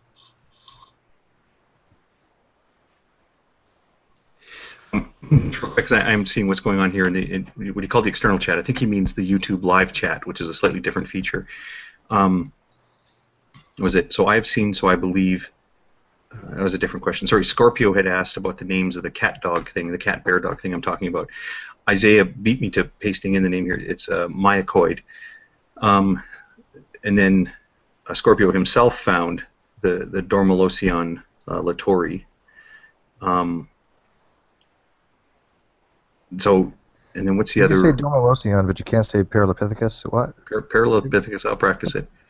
Yeah. I do want to find the other name for this. But then I see the other comment that I've seen, so I believe was talking about. Oh no, I can't find the name of that. Other like, Myacoidia. Yeah, we can't actually paste the links into the live chat. Well, you can contact me other ways if that wasn't enough for you there. But let me ask that question again. Again, this is not meant to really spur discussion, but just to sort of milestone a little bit. I want to ask everybody in here who is a believer in salvation through Christ, whether or not you believe in evolution, right? If we were able to successfully convince you that like show you the fossil evidence that dogs and cats have a common ancestor, would you immediately discharge your belief in God? That's for Antonio, and I'm getting the sense that Tetrahedron is actually a believer. There's only two believers. Yeah, it wouldn't change anything for me. I mean, as far as like I said, I'm still not going to believe that a single cell organism evolved into a multicellular organism. So I mean, you say because that's feasible, like the thing you showed. But the thing is, the assumptions or inference that is based on it is just highly, I don't see how that surmounts to any type of scientific Would it help if conclusion, I sent you links to a study that actually observed single-cell yeast populations becoming multicellular yeast populations? First, I'm amused by the question that I asked, and then the question that he answered, not being at all related. I did answer it though. I did answer. I said you asked me if you could show me proof that is the common ancestor, and I answered. I said I could accept that, but that wouldn't change my belief. I would not reject it. No. I said if I could show you that cats and dogs have a common ancestor, would that get you to discharge your belief in God? Yeah, and I said no. Yeah, you said no. You can't believe that the single-celled creature turned into a multi-celled creature. Yeah, that's what I'm saying. I'm saying I can believe if you show me that, then I could accept that, but I still couldn't accept evolution. Well, that is it. As a whole. That's not my question. That wasn't my question at all, though. But you know what I'm. Would it change your relationship? I'm assuming again you and I have not met. Do you have a personal relationship with Jesus Christ? Yes. Okay. Would you turn your back on that relationship? Would you just say, well, that's it. I'm not friends with this guy anymore because it turns out cats and dogs have a common ancestor, right? No. So, and you know what? I kind of suspected that to be the case. I don't ever think when I have one of these conversations, if I show somebody, because I think it's interesting. I don't think your life is made any better if you went, oh wow, some of these Spanish researchers found this monkey-looking thing that turns out to be a common ancestor of this and that. Well, that's fascinating. I don't expect people to automatically jettison their beliefs in God because of, I can show you this cat bear dog looking creature from the late Eocene era. I don't think it makes your life any better. You're not going to be able to, if you need to go somewhere and put gas in your car and drive on the proper side of the road, you're not going to be any better or worse at driving your car down the road because you do or don't believe that cats and dogs have a common ancestor. I think it's interesting to show this stuff to people because it's evidently true. But I don't for a moment think that when I show this to people that they're going to go like, that's it on the whole Jesus thing, and they're just going to give up on their religion. I find that a weird idea. Hey, I have seen has joined us. Wow, that's a first. Oh, I've seen him in Hangouts before. I don't know. I think I've been in one. I don't know if he does Nadia Hangouts. I think I've been in one with him before. I'm not sure. But you make a good point, Hawkeye. I mean, I can safely say that I don't really think anybody on this side of the Great Debate community, as far as trying to explain to people about evolution and science, I don't think it's really the primary, secondary, even tertiary thing to get people to stop believing in God. It's just really not relevant. I mean, I don't think I've ever really even heard you even talk about religion, hardly ever, or atheism or anything like that. No, I do have some material, well, not so much on atheism. I do have some material on if somebody wants to engage me on biblical literalism. Oh yeah. No, you figured, yeah. Yeah, that's true. But I mean, it's not like you're not some kind of crusader for atheism at all, and by any means. This is all about just evidential science, and yeah. I don't think them changing their stance on the religion would be even anything relative. Yeah. Actually, I had a comment from somebody that Trey Jadlow fellow had left a comment on. What was it now? I put up people criticizing the length of my posts. I put up a one-sentence post that was like it was linking a science video. Actually, it was linking. It was linking a segment from Last Week Tonight with John Oliver, where he was talking about like bad science reporting in popular media, And That it was was great. such a good segment. I really want Brilliant. people to see this thing. And I linked it and I said, if there's anything that I evangelize on the internet, it's not atheism, it's this. And that is, please get the science right. Don't sit there and do this like candy corn science BS that you get on these channels. Like, I really like this. And in response to it, Trey Jadlow pops up and he goes, no, you do preach atheism. And I told him, not on one occasion. You can't even find it. And he wrote back, yeah, yes, you do. So, okay. Well, then I didn't reply to it because I don't want to have an argument with. I'm just not motivated when it comes to having an argument with somebody who says, you know, you think all dogs are blue. Well, actually, no, I don't. In fact, I don't think any dogs are blue, do I? Well, yes, you do. Okay. As long as you know what I think. No, I watched that video. It was brilliant because I've been saying that for a long time, that these pop science headlines that are just meant to grab your attention, right, to reel you in, generally misconstrue the actual content, and sometimes just wrong, have nothing to do with the actual content. Yeah. Daily Mail does that a lot. Oh yeah, I remember one that they're bad. said something like Stephen Hawking, claims there's no such thing as black holes. I'm like, yeah, what? I saw that. Yeah. Yeah, That's not no, what it was a great segment, and I apologize, Antonio, and just, you know, certainly, as I say, crack the whip if you want to drag us back on topic, but I just, for the moment, I want to say, I really like how John Oliver is doing on that last week tonight, because I find his stuff funny, but it also angers me. Like, he does stuff, I mean, remember, by the way, for people who haven't met me before, I don't live in your country. Wherever you live, I don't live there, okay? So, hopefully that clears it up. But, like, the stuff that he shows about how the government has these forfeiture powers, meaning the American government, they have these forfeiture powers, and they just take your stuff, and you have to, like, sue the government to get your stuff back, and how the bail system works, and the bail bond system works, and how, like, selectively black people are just, like, cashed out for police forces. It's just well, like, they are changing those laws. What those laws they're supposed to have been to prevent syndicate and crime, major crime syndication, and the forfeiture. The civil asset forfeiture. Yeah, right. Well, I mean, laws. Look, I mean, Canada. I'm not looking down my nose at the situation. Canada has civil asset forfeiture laws too. Okay, I mean, so it's not like I look at this, the Americans are doing this, and I think you've all lost your minds. A lot of civilized countries have those things, but I'm not talking about that specifically. I'm just talking about the general experience of watching Last Week Tonight with John Oliver and seeing something go on, like that one black kid that, like, was arrested and detained at Rikers Island, which is not a prison system, right? It's like where they hold you when you're awaiting arraignment. But the kid was there for 3 years. Like, he spent the last 3 years of his teenage life in this prison, like when he's supposed to be getting an education and going to college and getting his adult life started.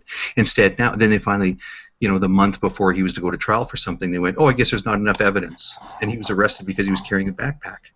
Well, now what? So now, instead of being a 19, 20-year-old kid who's in college, he's a 19 or 20-year-old kid who's just spent the last 3 years in jail, and he's unemployable, you know. And I watch a show like that, and it angers me. Like, I just get, like, rage-filled when I find his material funny, but it's illuminating stuff. Like, it's just frightening. Yeah, there's a lot of people that fell through the cracks like that. But it used to be really bad. It used to be like, you know, even if you did a minor offense, they could take your car, they could take your house, they could take everything, you know. So they're avoiding that now because they realize it was a revenue generating mechanism for police, and it was applied very, very unilaterally and not fairly by any stretch of imagination. Well, I remember the first expose, just going back to civil asset forfeiture, the first expose I had seen on it was on a show on 2020, and, like, when did I used to watch 2020? Like, when I was in high school, in the mid 80s. And I remember that's where I first learned about forfeiture. So the fact that there are still exposés on it, and now, you know, in this decade, they're taking a look at fixing these things up. Well, great, but like I say, I just find it appalling. I don't know if Again, I was always sort of wary about hijacking someone else's hangout with unrelated topics, but I know. Yeah. Sorry, No, Antonio. Antonio just popped up as I said that. no, you're not hijacking anything. It's all good now. I have said before that based on my understanding of what Scripture says, and of course my layman understanding of evolution, if I were to be convinced of whatever appropriate evidence you were talking about, it probably would, quite honestly, give me a whole lot of trouble. I don't know if it would just like eliminate, what I believe entirely, but it would pose a whole lot of problems based on my current understanding. There's always things I could learn that may refine that, but based on my current understanding, it would cause some problems, and that's just me being honest. I'm glad you are honest about that. I mean, for one thing, it's when I ask that question, there's kind of almost no good answer to it because, in my view, I would kind of think, again, you try to put yourself in someone else's shoes, and you quite often get it wrong. I think that if I had faith in Christ, whatever scientific evidence there was, I would just go, well, then that's what it is. That's fine. Yeah, the sun is hot. Whatever. That's fine. God is real. He has a plan for me. Salvation is available through Jesus. That's a fact of the matter. And I would just press on. But I do once in a while hear somebody say, as you say, that, well, it would cause me to question these things because of my understanding of Scripture. And I got to say, and this really has to be stated, from an outsider's point of view, right? Not someone who claims to share your understanding of what's in the Bible.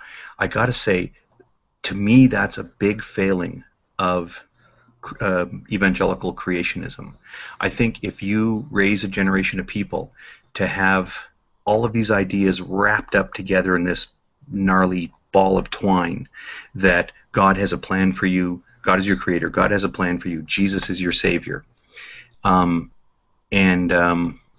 there's a hell for people who don't follow this path, and also each species or whatever, each kind was created separately, and there was a great flood, and all these other things. When you package all these beliefs together, I find that to be a great failing of spiritual education, because if it turns out that somebody can show you later, let's add it one step worse. And these creatures were all created separately, exactly as it says in Genesis, and the world is a flat dish with a rigid dome over it. Let's say you believed all those things. Well, one day somebody's going to come to you and say, well, here's some evidence that there isn't a big dome over the earth.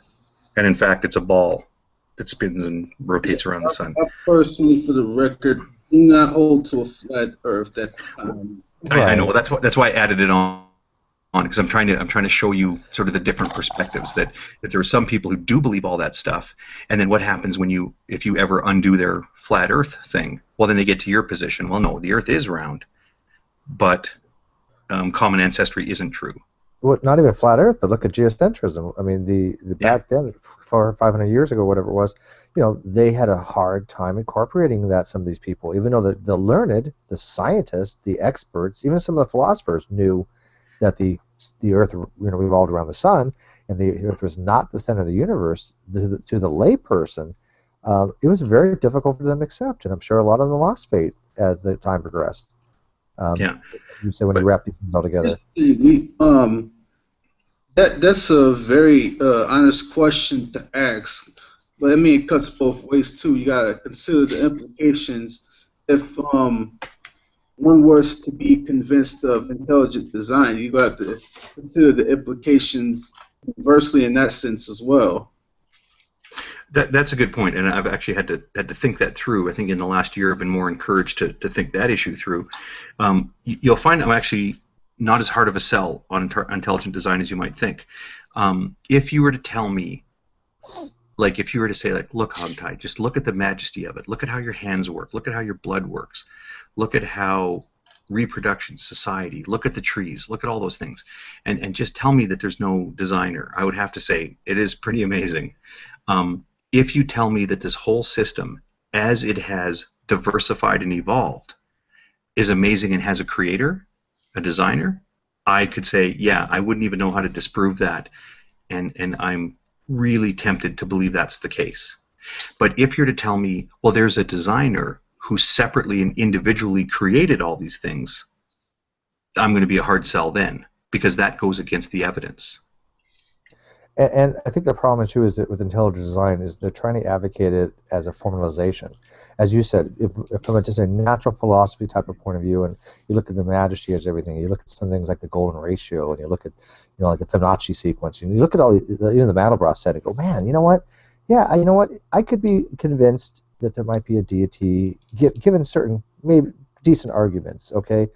But intelligent design, as it stands, the type that people in the community put forth, I can never be convinced of, because it's not a good argument. It's just not systematically like it doesn't go. It's basically going A, B, Z. You look at all this stuff. It's majestic. Therefore, a creator or their intelligence.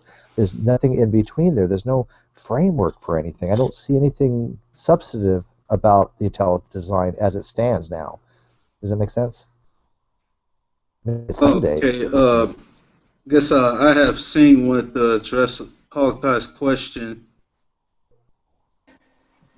Thanks, Antonio. Can you guys hear me? Hey. Yeah. Sure. Hogtie, you and I have talked about this before, and I think it was in the very first hangout I ever met you at. Now with the voice, now it comes back, yeah. Now, you know very well, all you have to do is study the United States, that it does affect people's concept, especially in children, teenagers, their concept of God, and they start questioning the Bible. And it turns them away in droves. This is why Christians think that they don't have a problem with evolution being taught in college, at the college level. You're paying for those classes. That's up to you. But in the public school system, it should never be taught. Because it's already a young Christian's faith hasn't been built up enough to withstand the untruths in evolution. And this is evident in the history of the United States. I know you live in Canada. I don't know what Canada started out as, if it was a Christian country or what, but it's funny you know that little about it. That's interesting. Of course, our heritage is Christian. Sorry if it's my turn to respond to you, mute so I don't get that wacky echo. I think I'm going crazy. Thank you.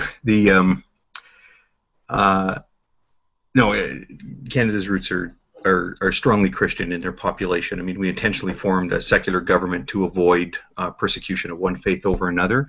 But I mean, even our current constitution, which was written in 1982, yes, it's that new, starts out with a preamble that declares the sovereignty of God. So Canada is not at all separate from Christian history. That's the case. But regardless, I mean, what I wanted to address was your point about where to teach evolution, when not to teach it. I would say, I mean, in my view, the way that schools should select what they're going to teach is based on which principles are evidently true, that is, are part of the framework formed with the scientific consensus. That is to say that I understand physics means I have to understand something about how levers work and how heat flows through heat conductors and gravity and things like that. There's some principles in physics that, for me to say that I understand physics at the high school level, there's a set of principles that form a framework for understanding physics. And I would say that in terms of choosing the biology curriculum, what school boards need to look at is what is going on in the scientific community, what in scientific theory within biology makes biology sensible. And that, to me, should be the only basis for choosing whether something should be included or not. Right? We teach our kids principles to help them gain competence within these areas of understanding, whether it's math or physics or chemistry or, in this case, biology. And then second, on the point about faith, I think you're right in identifying we have a different experience in terms of what starts to make people question their faith, because I see so many people that were raised to believe that God created this world and God has a plan for you and Jesus is there for you day to day and there for you for salvation for eternity. And as far as the rest of it, as far as how many moons Jupiter has, don't sweat it. You'll learn that stuff day by day. You'll learn about God's creation as you go along. When those people come to learn that there's strong evidence to indicate that man is a type of ape and has common ancestry with the other apes, they take it in stride. They recognize that that's part of God's plan for the world, and they don't lose their faith. That's why I was saying before, I think it's one of the great failings of evangelical creationism to hinge this idea that, hey, if somebody ever tells you that man and apes, man and monkeys, whatever, are related, that that's somebody trying to tear you away from God. Because someone someday is going to tell them that man and apes are related, because evidently that is true. And that's going to create that crack that you're exactly worried about. Now, I hear you gentlemen talk a lot about like physical evidence of evolution, like on like what we see here on planet Earth, but I don't hear too many discussions about cosmological evidence like redshift, Hubble's law, or things like that. I don't hear too much discussion about those things. We talk about them all the time. I mean, that's actually Really? In fact, the Rumpus, myself, and General Han Solo just the other day were talking to somebody about quantization of redshifting, and especially there's something called the zero energy hypothesis, which basically was when they discovered that the local gravity area, the local region of space around us is flat, meaning there's a equality between the amount of negative energy for gravitational field and positive energy for mass. This is what was predicted, that we would basically find the universe to be zero net sum. And I retract my statement. You have to forgive my ignorance. Oh, no problem. But I mean, Well, sorry, we I do missed talk it. about these subjects. Am I like 10 seconds behind, I guess? Were you saying that in your view we kind of talk about evolution a lot and don't really get energized about these other issues? Is that what you're implying? Yeah, I mean, Okay. I just heard like more talk about evolution, not so much I like cosmology. cosmology. Yes, That's I do. just like my ignorance. I could be definitely incorrect on that. Okay. Which Can I speak to that? I mean, it's a little bit sort of a personal observation, but I think I know where you're coming from, because, yeah, I do, in my online talks, I get into a lot more stuff about evolution than other things, except lately on the Magic Sandwich Show, where we talk about a lot more social issues and healthcare issues and legal issues. But generally in a hangout like this, it's pretty much evolution, not other things. And yet, I'll have to admit, I'm actually more interested, like when I get on YouTube and I'm like, because I mean, I'm not going to school anymore, right? So my main science education is like, what cool new YouTube videos are up.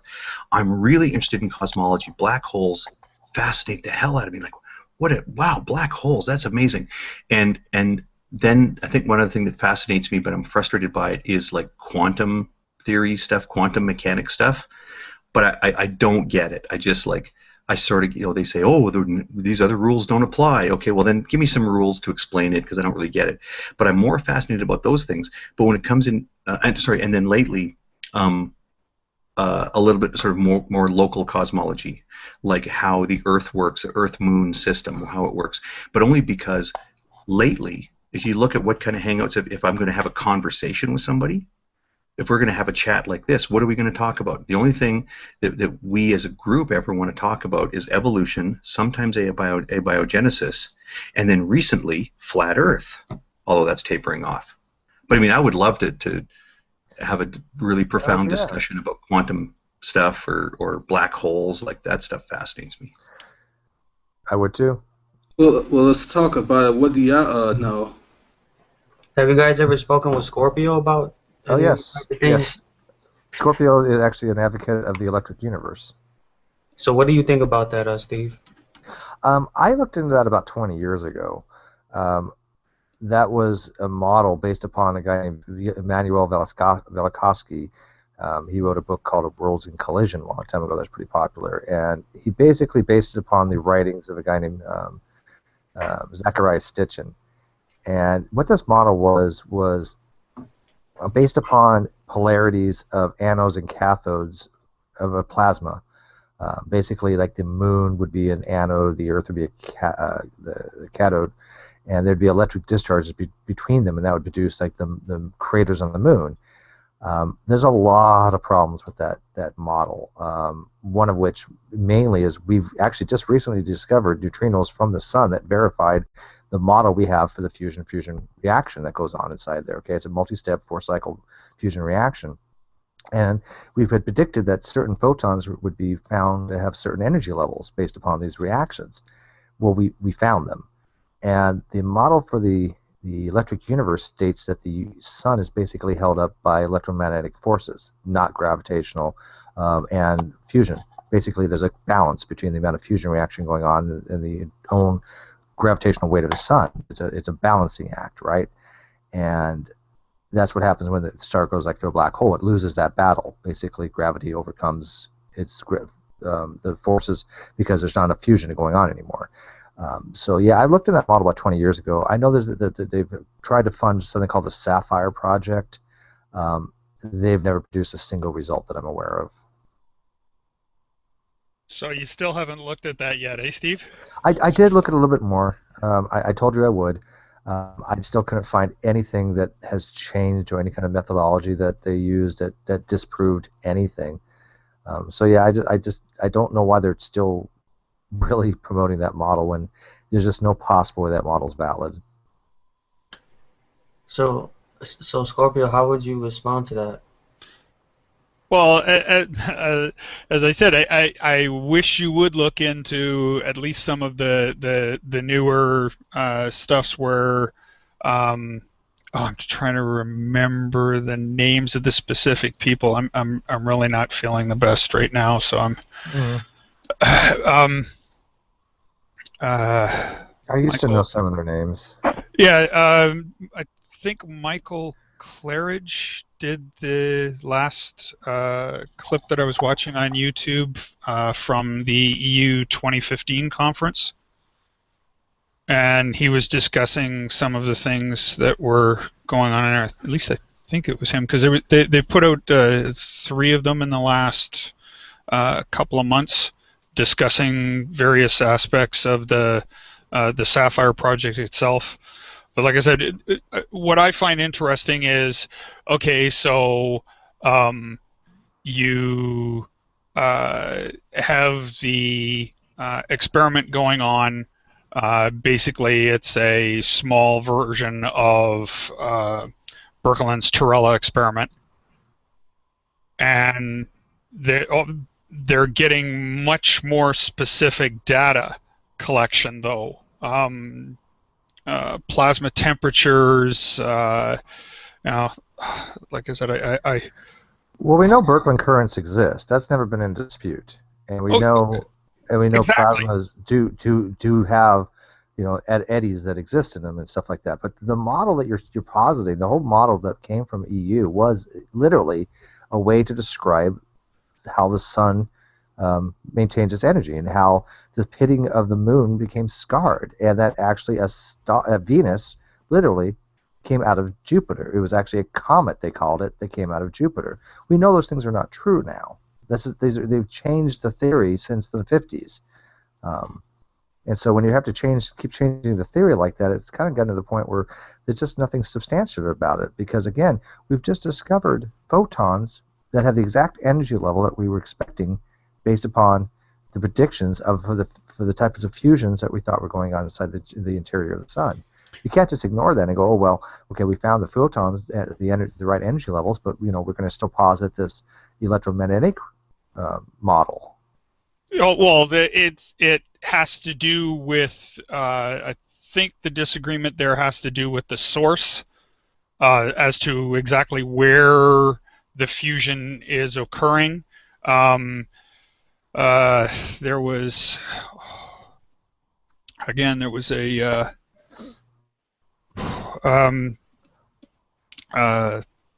study done just a little while ago. They were talking about what was it now? Was it the source of convection? Well, there's a problem with that as well, and though. it was supposedly the mainstream model posited that it was supersonic accelerations in the spicules. Never heard that from. I know the convection zone. And yeah, but they were talking about the source for that, and they were saying that it happens because of supersonic acceleration going on here, and what they found was that it only had like 1% of the speed predicted by the mainstream model, so that there's a very large anomaly there as to what's going on. Like I said, you'll have to forgive me, I'm really not feeling very good. As for the source of neutrinos, I think the disagreement there is where the fusion is going on, because the electric universe did posit that there would be a neutrino source as well, but it was coming from a different source. It's not coming from the core, but more a surface reaction. Yeah, I can't see that at all. I mean, we know that these reactions go on inside the core. Now, neutrons are not absorbed by much. They don't have much lethargy. Okay, they have what I was talking about the last night. Matter of fact, like there's something called the average logarithmic energy decrement per collision coefficient, which basically is a lethargy of how much a particle will lose energy, kinetic energy, based upon its interactions, right? And neutrinos have very low interactions with things. However, photons can, and actually, the photon we're receiving from the sun can take literally millions of years to reach us because they come from the interior. And we can actually see, if based upon that model, okay, if they've lost this much energy and what are we receiving in that at, does it match the modeling? I have never, ever in my life, in the last, even when I looked at this stuff 20 years ago, found any model that actually would demonstrate how the sun would be kept up just by electromagnetic forces.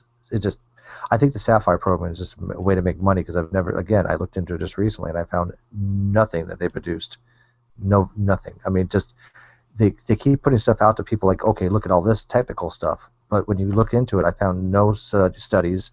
I found no data. I found no analysis. I just found the guys you're talking about saying, well, we've discovered this. Okay, well, where is their data? I don't see it. Maybe if you find it for me, I'll look at it and I'll put it in front of, General Han Solo and Rumpus, who are actual physicists. And I even know a theoretical physicist, a PhD, that I could run it by, but I don't see it.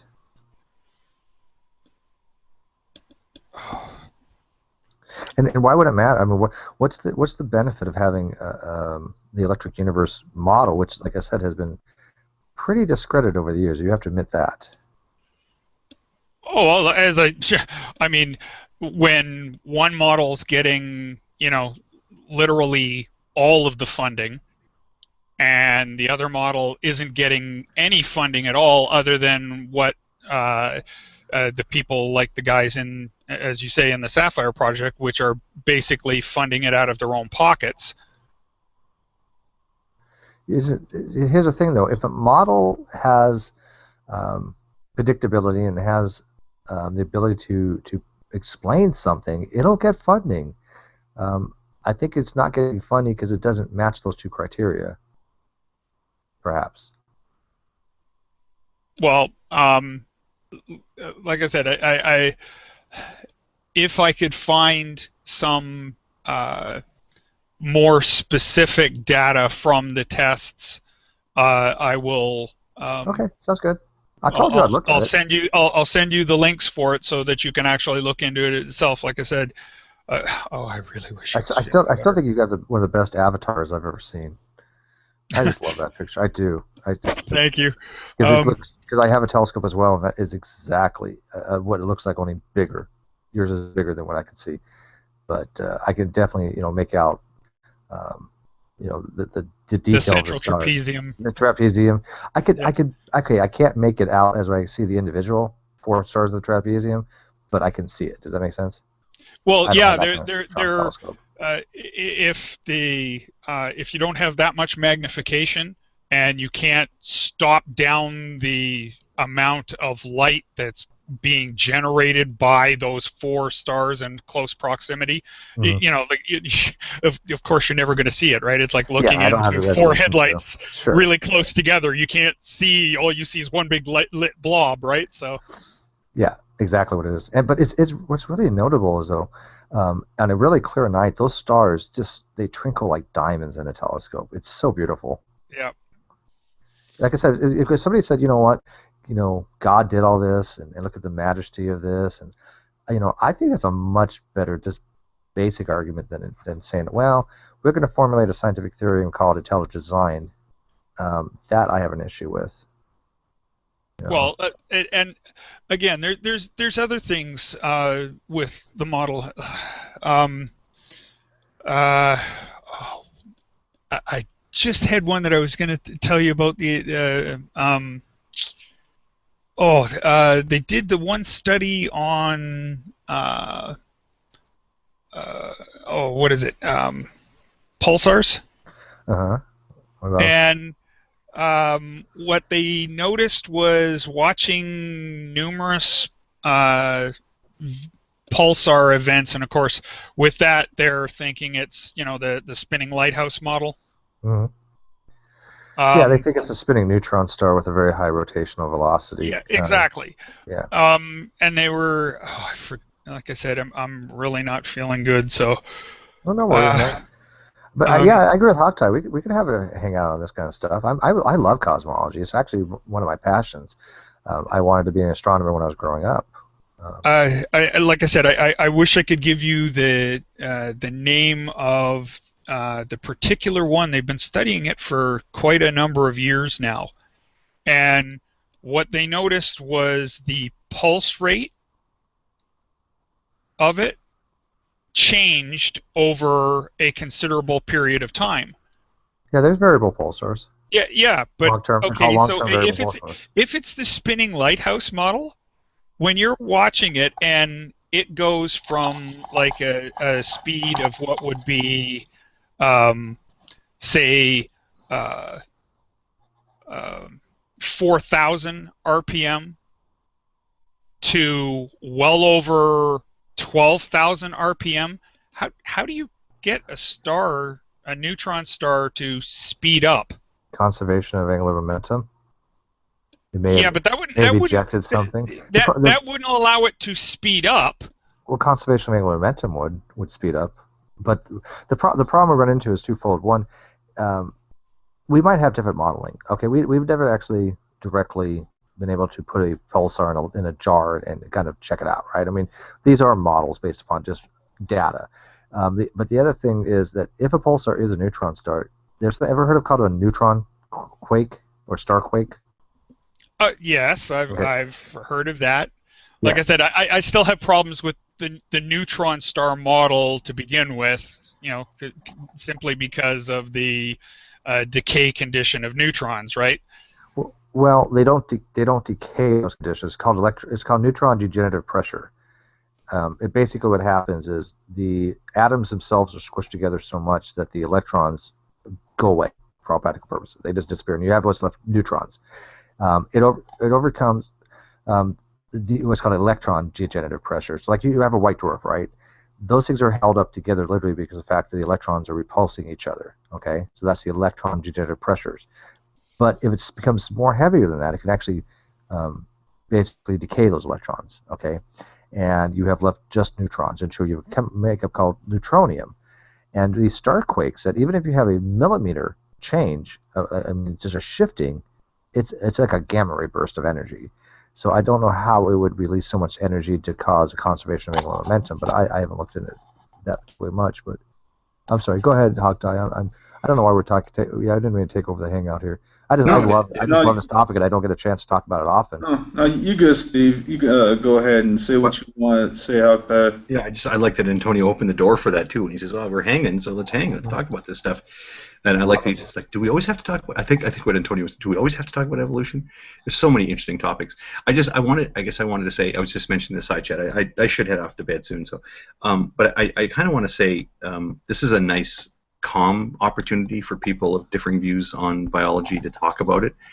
And it gives me a chance, and I appreciate this, it gives me a chance to sort of make an observation about sort of what I see, when I talk about common ancestry and how some people react to it and how lately the conversation has really gotten kind of grumpy and people are calling each other names and stuff.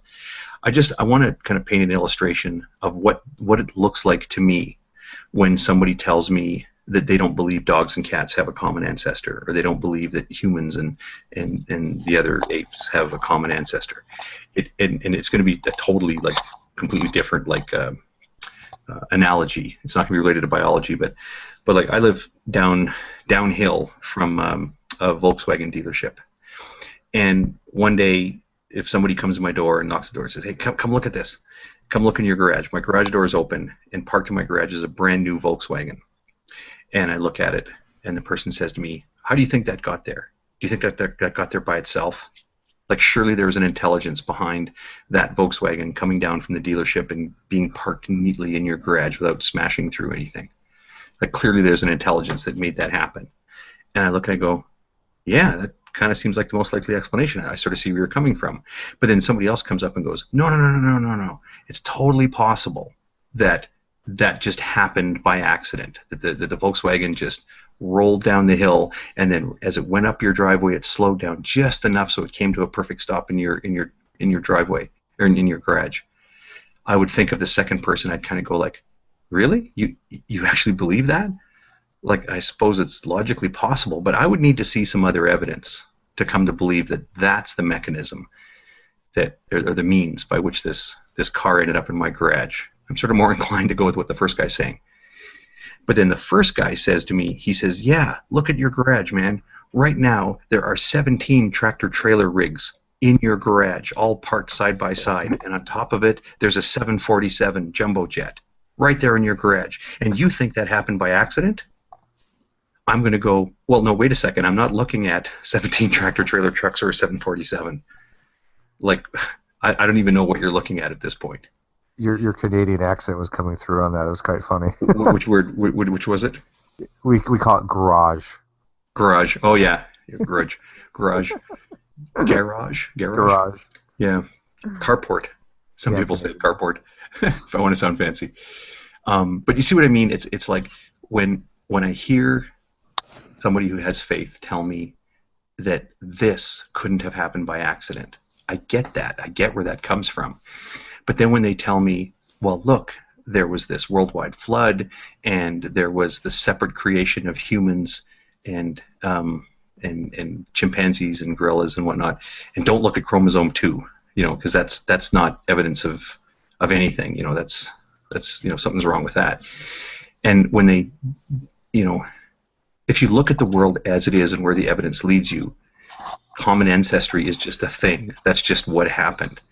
And if you want to tell me that that's just so profound that there has to be an intelligence behind it, I get where that comes from. But when you point to those things and say, "Well, no, there is no common ancestry. Clearly humans were created separately from the apes, and separately from, and cats were created separately from dogs, and bears were created separately from cats and dogs." I just think, well, you're not even looking at evidence now.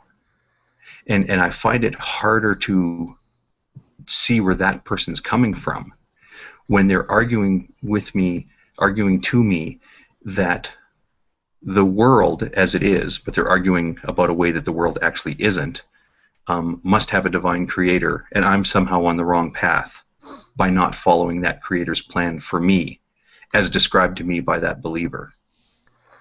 Well, it's a different argument. Yeah, but it's a different argument, though, I think, Hata. I mean, there's the argument that, okay, here's all the evidence. This is the way the reality really is. Evolution, common descent, all true. We know, you and I, we both know that. But if somebody wants to have the argument, but God did it that way, that's an argument that anybody can make. I would be willing to listen to that argument. But when they say common descent doesn't happen, speciation doesn't happen, evolution isn't true, human chromosome number 2 doesn't show the fusion site, I kind of have to say at that point the person's not interested in looking at reality the way for what it is. They have their own mindset of what they think reality is. Yeah, well, that's why I say I don't know if my example about the Volkswagen versus somebody else seeing, 17 tractor-trailer trucks in a 747, I don't know if that analogy is helpful. Like, as I thought of it a moment ago, I thought, oh yeah, that's a great analogy, but I don't know if it really helps or not. But what you're saying, Steve, is exactly what I'm saying. That when somebody tells me that the world as it is, but then they describe this weird world where there is no evidence of chromosome 2 fusion, and there is no evidence of dogs and cats having, the same common ancestor. I just think this person isn't, as you put it, this person isn't interested in evidence. This person isn't interested in learning what is true about the world to put themselves in a good position to inform me about what's true.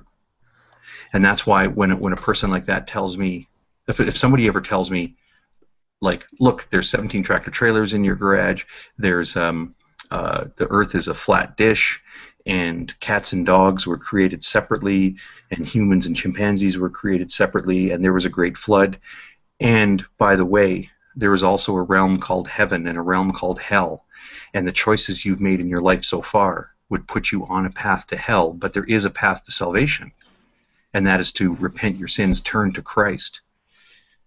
I listen to all of those things and say, well, you got the first 4 wrong, so Yeah, that's a bit. That's I think that's hurtful to faith. I think, yeah. Yeah, I mean, let me ask Antonio and Scorpio maybe, and I'm not excited, I have seen believe if we know, okay, when we look at the evidence, we've done a lot of videos on like the human chromosome number 2. I mean, we've talked about it ad nauseum with a ton of different people, CRISPR and Daryl and Rational Mind. We can all go to these sites, and we can go to the Ensemble database. We can go to the database. What is it? GTEx that has the gene expression. And we can look and go, oh my goodness, there isn't hardly any gene expression going on here. And we can look at the data. So when people are telling us that we're all wrong, right, on something that we know we're not because we can actually analyze it, or on simple things like DNA integrating water, all these little simple things, it does take away from any real valid arguments they may have, such as God created everything. And let me show you why God created everything. Okay, I'll listen to your argument. You got the science right, so I'm more going to be inclined to listen to their philosophy and their theology than I would be if they can't even get the basic science right. Does that make sense? I'm not sure how you bridge that, because how would you explain that? For example, how would you explain that to someone like Wayne Fillmore, who believes in theistic evolution? Right. He believes in theistic evolution because we've gotten him to that point too. I mean, Wayne and I had that debate, in which I will get you the video if you haven't seen it. It's on my channel. I just re-uploaded it and mirrored it. So go to my channel and watch it. By 2 hours into it, he comes back and he goes, Steve, you're right. Macroevolution is observed. And then about a month later, he gave up young Earth creationism because we had numerous hangouts talking about all the issues with young Earth creationism. And then just recently, he had a hangout with General Han Solo that put the final nail in the coffin, that he said, you know what, I can't deny this anymore. Evolution is definitely true, and became a theistic evolution. And I'm like, oh, amen. I got no issue with that. That's fine. He actually looked at the data, right? He looked at the evidence and said, okay, I cannot deny the science anymore. I have to find a way to incorporate it into my belief system, and he did just that. And I'm down with that. I really take no problems with that. Other people might. I don't, though. Yeah, and if I can answer that same question, and I'll tell you just between you and me, Antonio, don't tell anyone else I told you this, but I actually don't debate or discuss issues of faith with people who self-report as being theistic evolutionists. My time online, as I say, is either mostly on the science stuff, and occasionally I'll do some counter-apologetics. But amongst the people that I'm in a lot of hangouts with and a lot of comment exchanges with is like Fiona Robertson, somebody who I knew to be a believer and a published biologist, which she do molecular biology, and another person. She often goes by Meleagris Felis. I think now she's kind of let people know her real name is Jade, who I had understood to be an atheist and a bit of a social rights advocate, but certainly somebody very, very knowledgeable about a lot of issues in science, like a really, really good independent researcher. I later came to learn that she's a Christian, right? And for those two, which I have great respect for them, I don't have any conversations with them about faith, not online, not in live broadcasts anyway. And this is an admission I'm making to you, because if you think about sort of, if you wonder ever what my motivations are, these conversations, it doesn't do me any good to show Fiona to be wrong about something, because I wouldn't even know how to go about that. She's right on the molecular biology. And then when she tells me that she has faith that the world has a creator and this creator has a plan for me, I don't know how to address that. I don't know how to tell her she's wrong about that. That's not a discussion I can win. And you certainly don't think she's any less intelligent for having faith, right? No, I never doubt that. I actually think quite highly of whatever studying knowledge Fiona has put into these things. Well, I think he was asking me, and I got to admit, I do have some concerns. I don't think she's. Sorry, was your question about intelligence? Not her intelligence. No. I have no problem with that. I question her judgment, and same for Jade. I question, and when I say I question, I don't mean I criticize. I mean I scratch my head and wonder. Sure. And I go, how do you come to that conclusion? And this is something I've not asked them this on air hangouts, but I've asked them privately, like, how do you actually? I did one time on Fiona came on the Magic Sandwich Show, by my recollection, exactly once, maybe it was twice, but I asked her that on the Magic Sandwich Show. How do you use these truth-seeking mechanisms for every facet of your life? How often should you change your oil in your car? What is the right food to give a horse to prevent whatever it's called when their guts get all screwy on them? Does DNA dissolve or break down in water?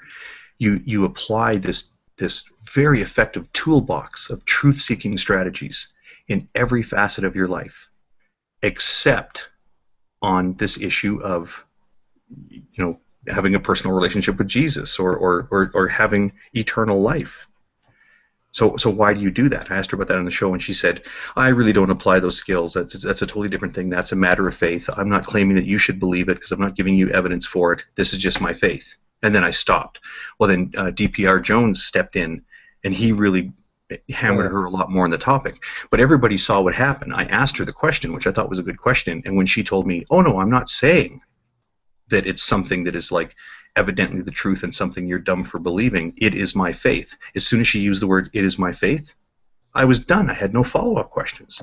It's hard to follow up on that, because I have the same way. If somebody talks about their faith, it's a different topic altogether. I mean, I'm done with that line of inquiry for the most part. Unless we have a hangout, we just want to talk about beliefs and faith, and not pull this every time you say something. Well, what's your burden of justification, or what's your evidence to support your claim?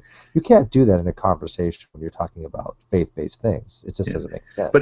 But I do admit. I do admit it confuses me, and there are times I try to think of, well, I mean, I consider these intelligent, articulate women. I should be able to ask them questions and get answers to them. I don't really know how to frame the questions. Like Jade, I think it's fairly well known. When I say she's been a social activist, has been for a few different groups, but I think primarily for the LGBT community, because she's a lesbian, and she's a very accepting, inclusive person. Like, she's just the furthest thing you're ever going to encounter from a racist or a sexist, or just a very, very sensible person. And I want to ask her, like, her particular Christian stripe is she's Catholic, and for both of them, I want to ask them, like, do you go to church? Do you pay tithing? Do you do any donations to the church and stuff? Like, I'm personally bothered that they're members of what I see to be a criminal enterprise. And so when you ask me if I don't think they're less intelligent because of it, but there are times I want to ask them, about their judgment. Like, how do you live your life with such good judgment at every turn, but then here you are, like for one of them, a gay woman that's going to give money and participate in and endorse the theology and the social impact of something like the Catholic Church, which has a long history of not being inclusive and continues to not. I don't understand it. And I've not found a proper way to phrase the question. But again, I raise this just between you and me. Don't tell anybody else. This has been weighing heavy on my mind. Well, this is yeah. You know, I'm not a big fan of Catholicism. That's no big secret. I just if I had to pick a religion, the last thing I would probably go to would be Catholicism. So, well, Scientology, but come on. It's a toss-up. Okay. Probably Scientology would probably be worse.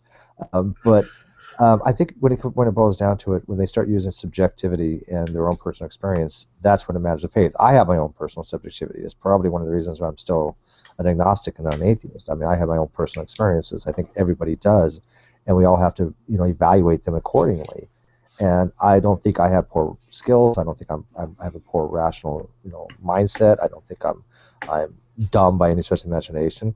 But there's certain things that I still can't process, and that's just me, right? Mm-hmm. So maybe they have some of the things that they've experienced, and they're processing, processing in some way that it leads them to, giving some affinity to the Catholic Church, and I kind of understand that in a way. Obviously, I mean, I have my affinities as well. All my religious experiences that would be construed as possible religious experiences was with the LDS Church, right? Mm-hmm. So if I ever went back to church, it would be LDS because that's what I'm familiar with. That's what I thought that I experienced these things in. And one day in a hangout, we can discuss them. I have no problem doing that. But again, it's it boils down to subjectivity, and at least that they're brilliant enough to recognize that they're not putting forth their faith as a scientific claim or trying to pass it off and saying, well, my belief has to be your belief because obviously my belief is correct and you need to believe my belief, because that's where the problems start getting into. When people do that, it just bugs me. It's like, no, your belief is not my belief, and I don't believe your God exists, that the young earth creation is God. That to me is just does not exist. You want to try to convince me that Yahweh does, that's a different game, go for it. But don't convince me that the young earth creation is God, that the God created the earth 70 years ago exists, because I am an atheist to that particular claim. Well, I don't say nobody has to believe what I'm saying, but if I'm to be consistent with what I believe, I will speak the gospel of Jesus Christ, and I would do so without any sort of compromise to any man, whether they gets offended by it or not.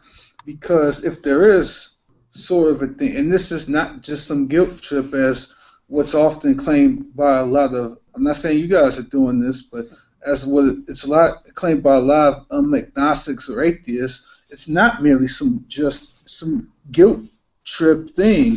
I mean, if there is such a reality called hell that exists, it would be absolutely unloving to just be silent about that and not say anything. It would be like if I knew someone was going to take your life, it would be absolutely unloving and messed up if I just kept silent about that and didn't do anything that I could in my power to stop it, like informing the police or telling somebody to, get those people protected into safety. And I think the same kind of concept goes with the concept if there is a hell that exists. And it would be absolutely unloving for me to be quiet about that. And there is absolutely no compromise on my part with that. I understand that's the evangelical position. Yeah. However, the issue that I personally take with that is that there are different ways of going about saving somebody, and if that's your goal. If, for example, if they're going to be pushed in front of a car or something, or a car's coming their way, and you want to get them out of the way, there's different ways you can go about it. And if you're sitting there yelling and screaming at them things that they're going to turn them away from listening to you, then they're going to get run over by the car, right? So it's not just what your belief is, but how you're going about saying it. Not you personally, Antonio, but other people in the evangelical community. And so when they're telling us that we're wrong on, like human criminal number 2 or other things that we've discussed, yeah, I'm not going to really listen to anything they have to say about salvational issues, because they've already demonstrated to me that they're just not correct, on basic stuff. It is definitely it's a time and place for everything, man. And there's a means to say everything in the appropriate time and place. Yeah, and the problem I have with the hell message, I mean, I've let me tell you one thing I don't think is a problem. I've heard people say, oh well, it's blackmail or it's extortion or it's threats, and I think that sort of a criticism misses the point, because as you were saying, Antonio, if it really were the case that somebody was on the way over to my house to kill me, you would really be remiss, an awful person, if you didn't try to do something to stop that. Right, and I should note that even the atheist, what is his name, Sean Penn or something like that, penned something. Even he said that would be the most. Yeah, there you go. Yeah, even he admitted that it would be the most unloving thing to not say anything about that. Yeah, I would like to think. Yeah, no, that's a very good point, and I totally agree with it. Let me just make the point here that that there's also why in these conversations why I'm a little more yielding on the sort of like where the message comes from, because as I've said before, it doesn't really bother me. Like, let's say that you thought Jupiter had no moons, and you're just wrong about that, because Jupiter does have moons. You can actually see them yourself with your own pair of binoculars or a small telescope. You can see at least 5 of them yourself, and you just insisted. You said no, it doesn't have moons. I would just think, well, that's a shame that that's what he thinks, because he's wrong, but that's really not that much of a shame, because he still lives his life. That was 4 of them. Well, you can. Oh yeah, no, even with like a 30-power scope, you can see 5. They got to be on the sides. If there's one in the front or one behind, if it's behind Jupiter, you're not going to see it. But anyway, I used to book them all the time. I can see Europa, Ganymede, Io, and Castillo. Yeah, my dad was really good about taking us out in the yard and showing us stuff like that. So I'm pretty good. Yeah. But that's absolutely I was gonna say the same thing. Like I can get 4 of them. Yeah. Within the viewing portion of my telescope, but I've never seen 5 of them. Really? I know there's more there. I know there's more there, but I just can't see them with my scope. Yeah. Mind you, I got a load of light pollution in my neighborhood, so. I'll tell you, like a 12-inch when you saw 5?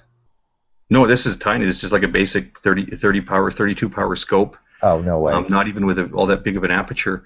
No. Objective lens. Really? I might be misremembering it, or the other thing too is, remember, I was taught this stuff from my dad, and we were up in a northern town. We had like really clear air. You could see a lot of stuff. There's no light pollution. I've just got a little 600 millimeter 4.5-inch aperture and I use like a 20 millimeter lens. And like I said, Io, Europa, Castillo, and Ganymede are the only ones I know that you can do. Keep in mind too that the person who taught me this was my dad, and he's not an astronomer. And there was actually one night that actually we thought the reason he wanted to take us out to show us this one night was because he thought he was showing us Venus. And it wasn't until we discovered that there were moons around it that he went, oh, I guess that's Jupiter. I always get those two mixed up. So I learned this stuff as a lot. I have a lot of memories of backyard astronomy as good time between father, son, and brother. So I may have the facts wrong, and for that I apologize. And now you're going to set me on a journey of setting up my own equipment now and checking out Jupiter when it's visible to get myself squared away in this, so I stop saying it in Hangouts. But the point is that, Antonio, if you said that you just didn't believe that Jupiter had moons, I would just think, well, that's funny, and it's too bad you think that, but it's not a really awful, dire shame. And by the same token, if you don't believe dogs and cats have a common ancestor, that's weird, because obviously they do. They go look at the evidence. It's there. The fossil record, I think, really sells that point. But if you don't, I'm not worried that you're going to suddenly start shooting up a restaurant or driving on the wrong side of the road. You'll live your life just fine. And I'm also not even that worried that you believe in something else that I don't believe to be true. That is, you believe in eternal life, and you believe in God, and you believe in Jesus, the divinity of Jesus. I'm not really that bothered by it. And that creates an imbalance here, because I understand that from your point of view, it's actually very serious that my beliefs are mistaken, specifically in the way that I don't believe in the potential for salvation. So I always, in these discussions, leave extra latitude for me to kind of shoulder shrug and say, well, it's really not that important, but the other person to take it quite seriously, because for you, if you're correct, these are very serious issues. So I'm always willing to leave latitude for that. But then let me make this point then about you say you think there's someone coming over to my house to kill me and you should do something about it. Let's say it's not something that's that urgent. Like people always use the example of, well, if you're in the way of a speeding truck, and I got to push you out of the way. That thing is, it's not what hell is like. We don't know how long we have, but for most of us, we have years to come to Jesus. You have the time to explain to me, to convince me properly. You also have the time to make sure you have a true message. So let's say, for example, Antonio, I know a lot about human health, and I can tell you, you're making a mistake. If you're not a smoker right now, you're making a huge mistake, because people who don't smoke live miserable lives. They get cancer, their limbs fall off. Like, the only way that your life is going to be a good life is if you smoke at least 12 cigarettes a day. And I really believe this message to be important, and I'm going to tell you this every day, because you need to smoke those cigarettes, or else your health is going to be bad. You're going to tell me, well, that's a terrible thing to tell somebody. Well, the thing is, I'm flatly mistaken. So when I tell people, instead, what I tell people is, you shouldn't smoke. You should wear your seatbelt when you're in a car. Because if I'm going to give somebody advice that I think is really, really important for their health and their safety and their well-being, I'm going to take the time to make sure that my advice is based on facts, is based on conclusions that are drawn from sound evidence. And there's really, really good evidence that says people who wear their seatbelts get into fewer collisions, and when they get into collisions, they're survivable. People who don't ever smoke have great health outcomes. People who used to smoke and have quit smoking for a period of years have just as good a health outcomes. So if you are a smoker, you should quit smoking. I can say that based on conclusions drawn from actual evidence. When you tell me that the path I'm on is going to rob me of my salvation, is going to put me into hell, I'm going to say to you, show me that evidence. Show me, like I appreciate your compassion for me, that you would want to warn me of such an awful fate. But you haven't taken that moment to be sure that the advice you're giving me is accurate, correct, evidence-based truth. By the way, I've gone 6 months now without a cigarette, and I smoked for 25 years. So nice. Yeah. Now you just got to work on that plan for salvation, and you're set. Yeah. Well, let me tell you, quitting smoking was harder. It was not easy. The first week was miserable. Don't start smoking. It's not. It's like giving up crack.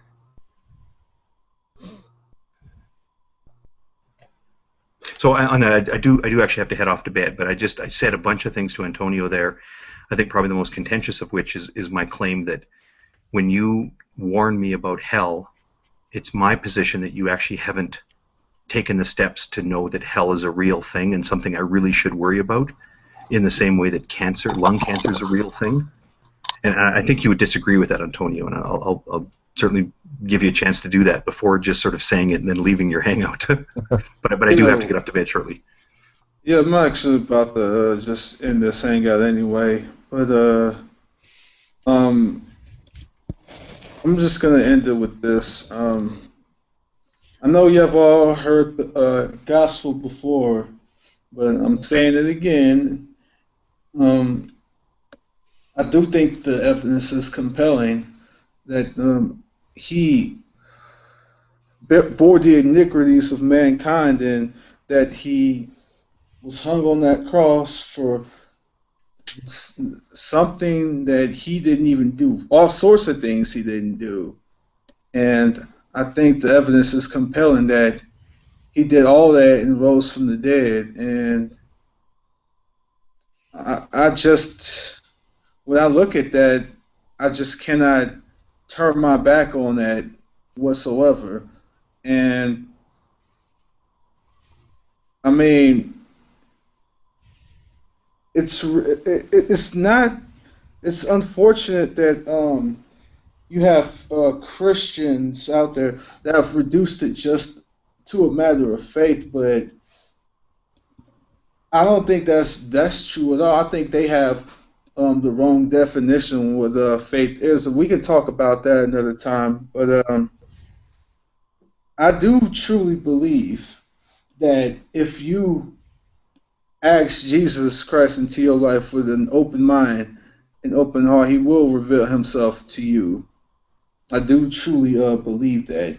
And some of the most hardcore atheists that I've known and I've learned about did just that. They found their way to Christ. So there is not a single person in this world that is not reachable by His amazing grace and mercy. So just keep that in mind. He's waiting for you to open the door to Him, and He will come in when you do. But that's all I got to say. I just want to thank you all. Thank you, gentlemen, for coming up in here. Thank you. Having a very productive hangout, man. Yeah, it was really good. All right. Good night, everyone.